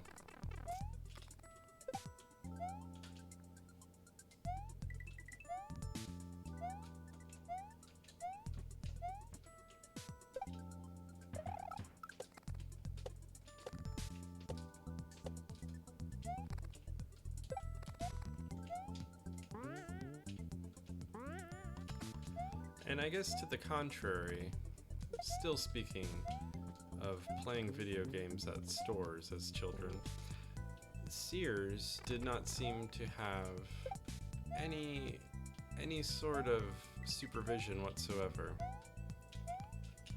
Well, gray-bearded young Walmart guy kept his eye on me.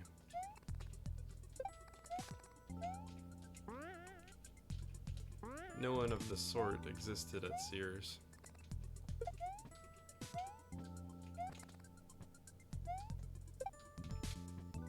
And now I wonder if Sears is even a company anymore. Do they still have Searses? Who knows?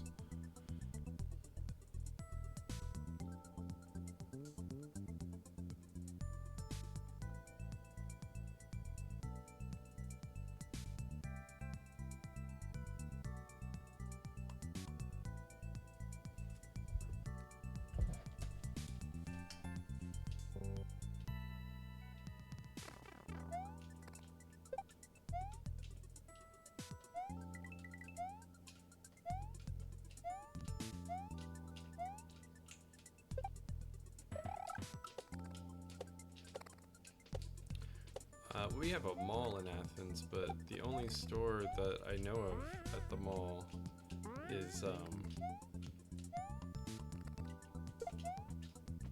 Claire's? I think there's also a Spencer's, and I've told you that story. Fuck.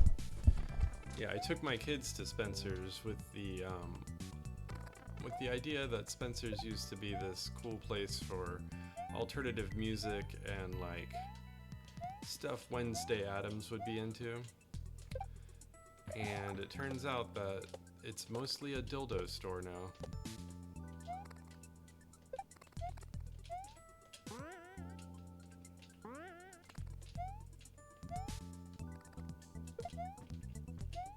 Which, more power to them.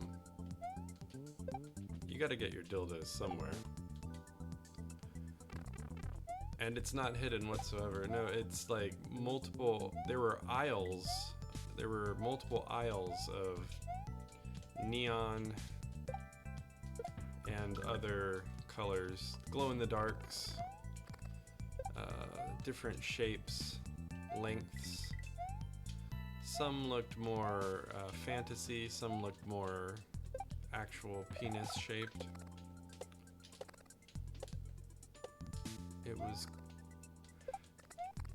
It was displayed, and I say aisles, there were like 3 aisles of these like glass cases that were well lit and almost like cubbies. And I would say about waist level to ceiling, filled with compartments that had dildos on display. So it was like a real, you could probably get a real good shopping experience if you were looking for dildos.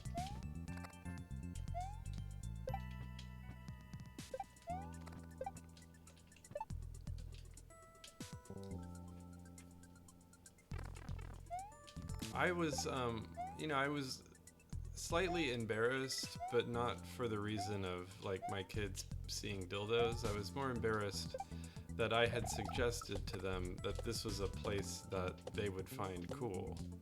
Like, I took them in there because they were really into Wednesday Addams when that show first aired. And I was like, oh, you guys are gonna like all this dumb shit then. Not that it's dumb, why did I even say that? I think it would be cool too. Like, I went through a Spencer's phase. But you know, like, I was expecting like mesh gloves that have like spider motif on them. you know, perhaps like earrings that were bats.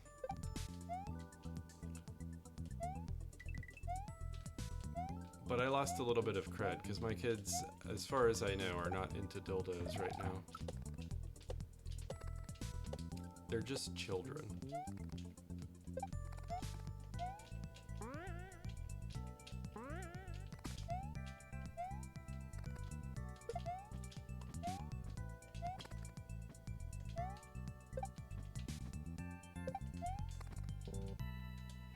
I would hope not. Yeah, I don't really shun sexual exploration, but they're just so innocent and cute and wonderful, and I don't need to open that door just quite yet. But maybe in a few years they'll be in middle school, and these will be things that will be on their minds.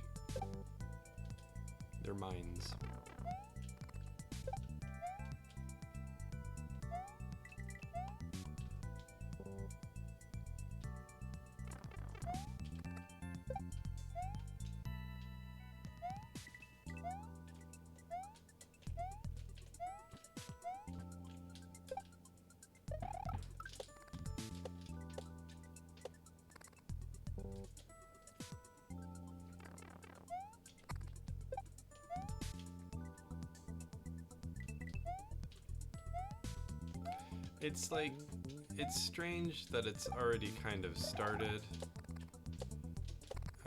My oldest daughter's 9, and there's already been a kind of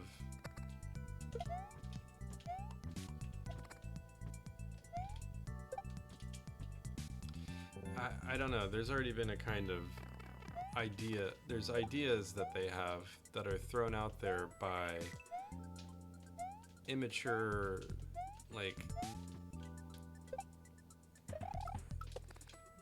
you know, there's these people at school that claim to know everything, and, you know, they may have older brothers and sisters, and they may have heard things, and so it's filtered through that.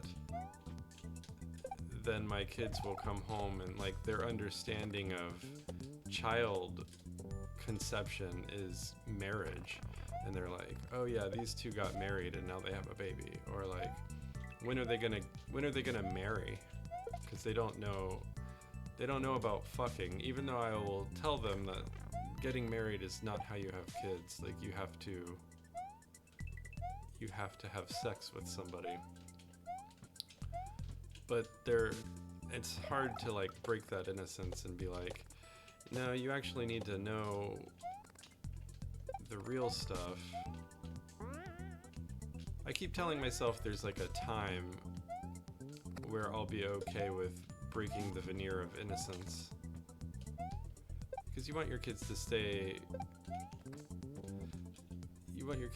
young forever, but then you also don't want them to be complete morons.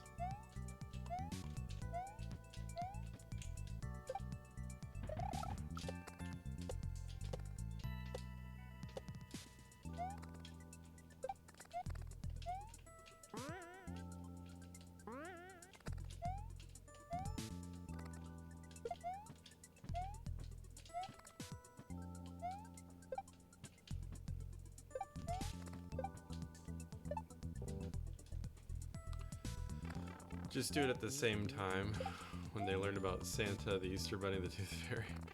Yeah, man. See, those are tough ones too.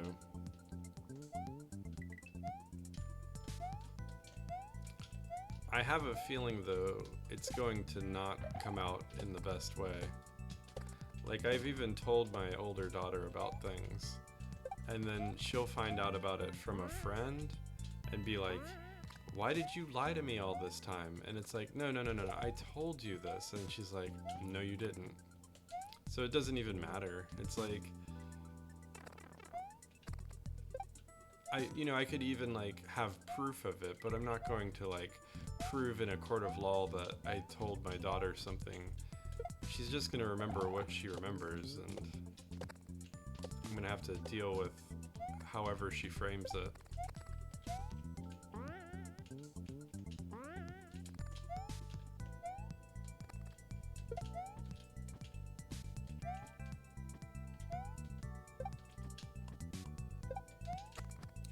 I think the best parents are probably like master manipulators of reality, and they are very good at spinning reality.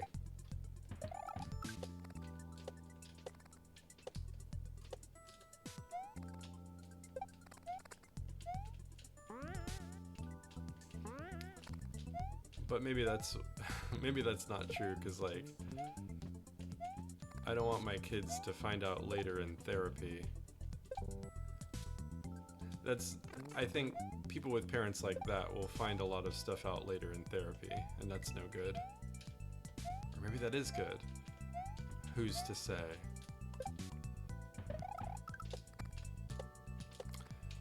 I bet the therapists would say that's good. Good for my second home. Good for my yacht. Okay, that was cursed. Alright, 5 more tries. This is 1.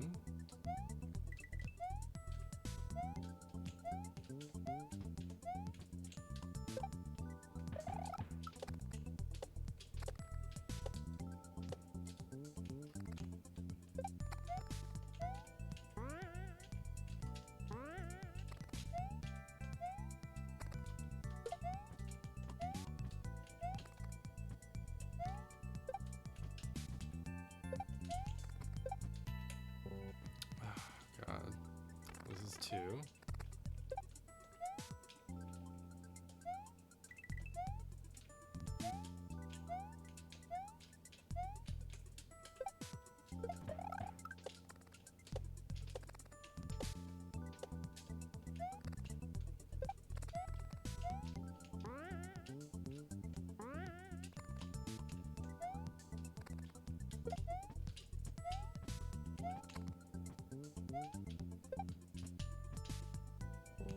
I can never time that right. This is 3.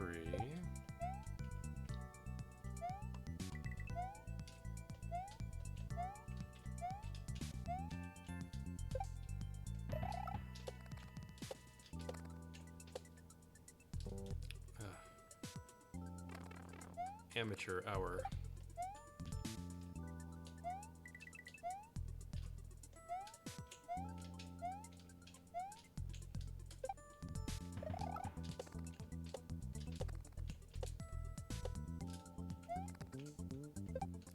Man, I need to do Minecraft speedruns again. My kids have been saying that Minecraft has updated a lot. I think the armadillos are in it, and the trial chambers.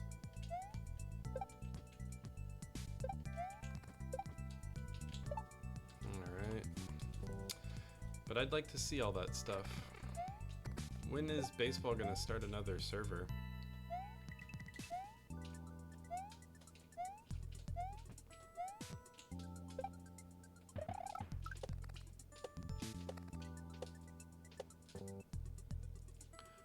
Oh, that doesn't count. This will be my 5th attempt. I've never hit that muncher in my life.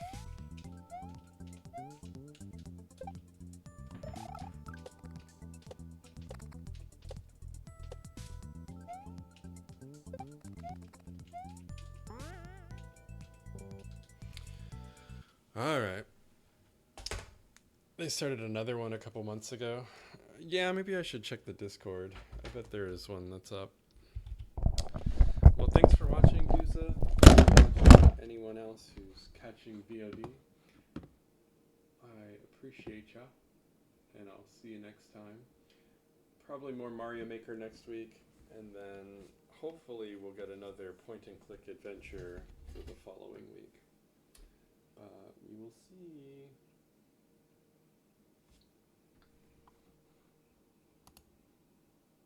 Take care, you too. Peace out.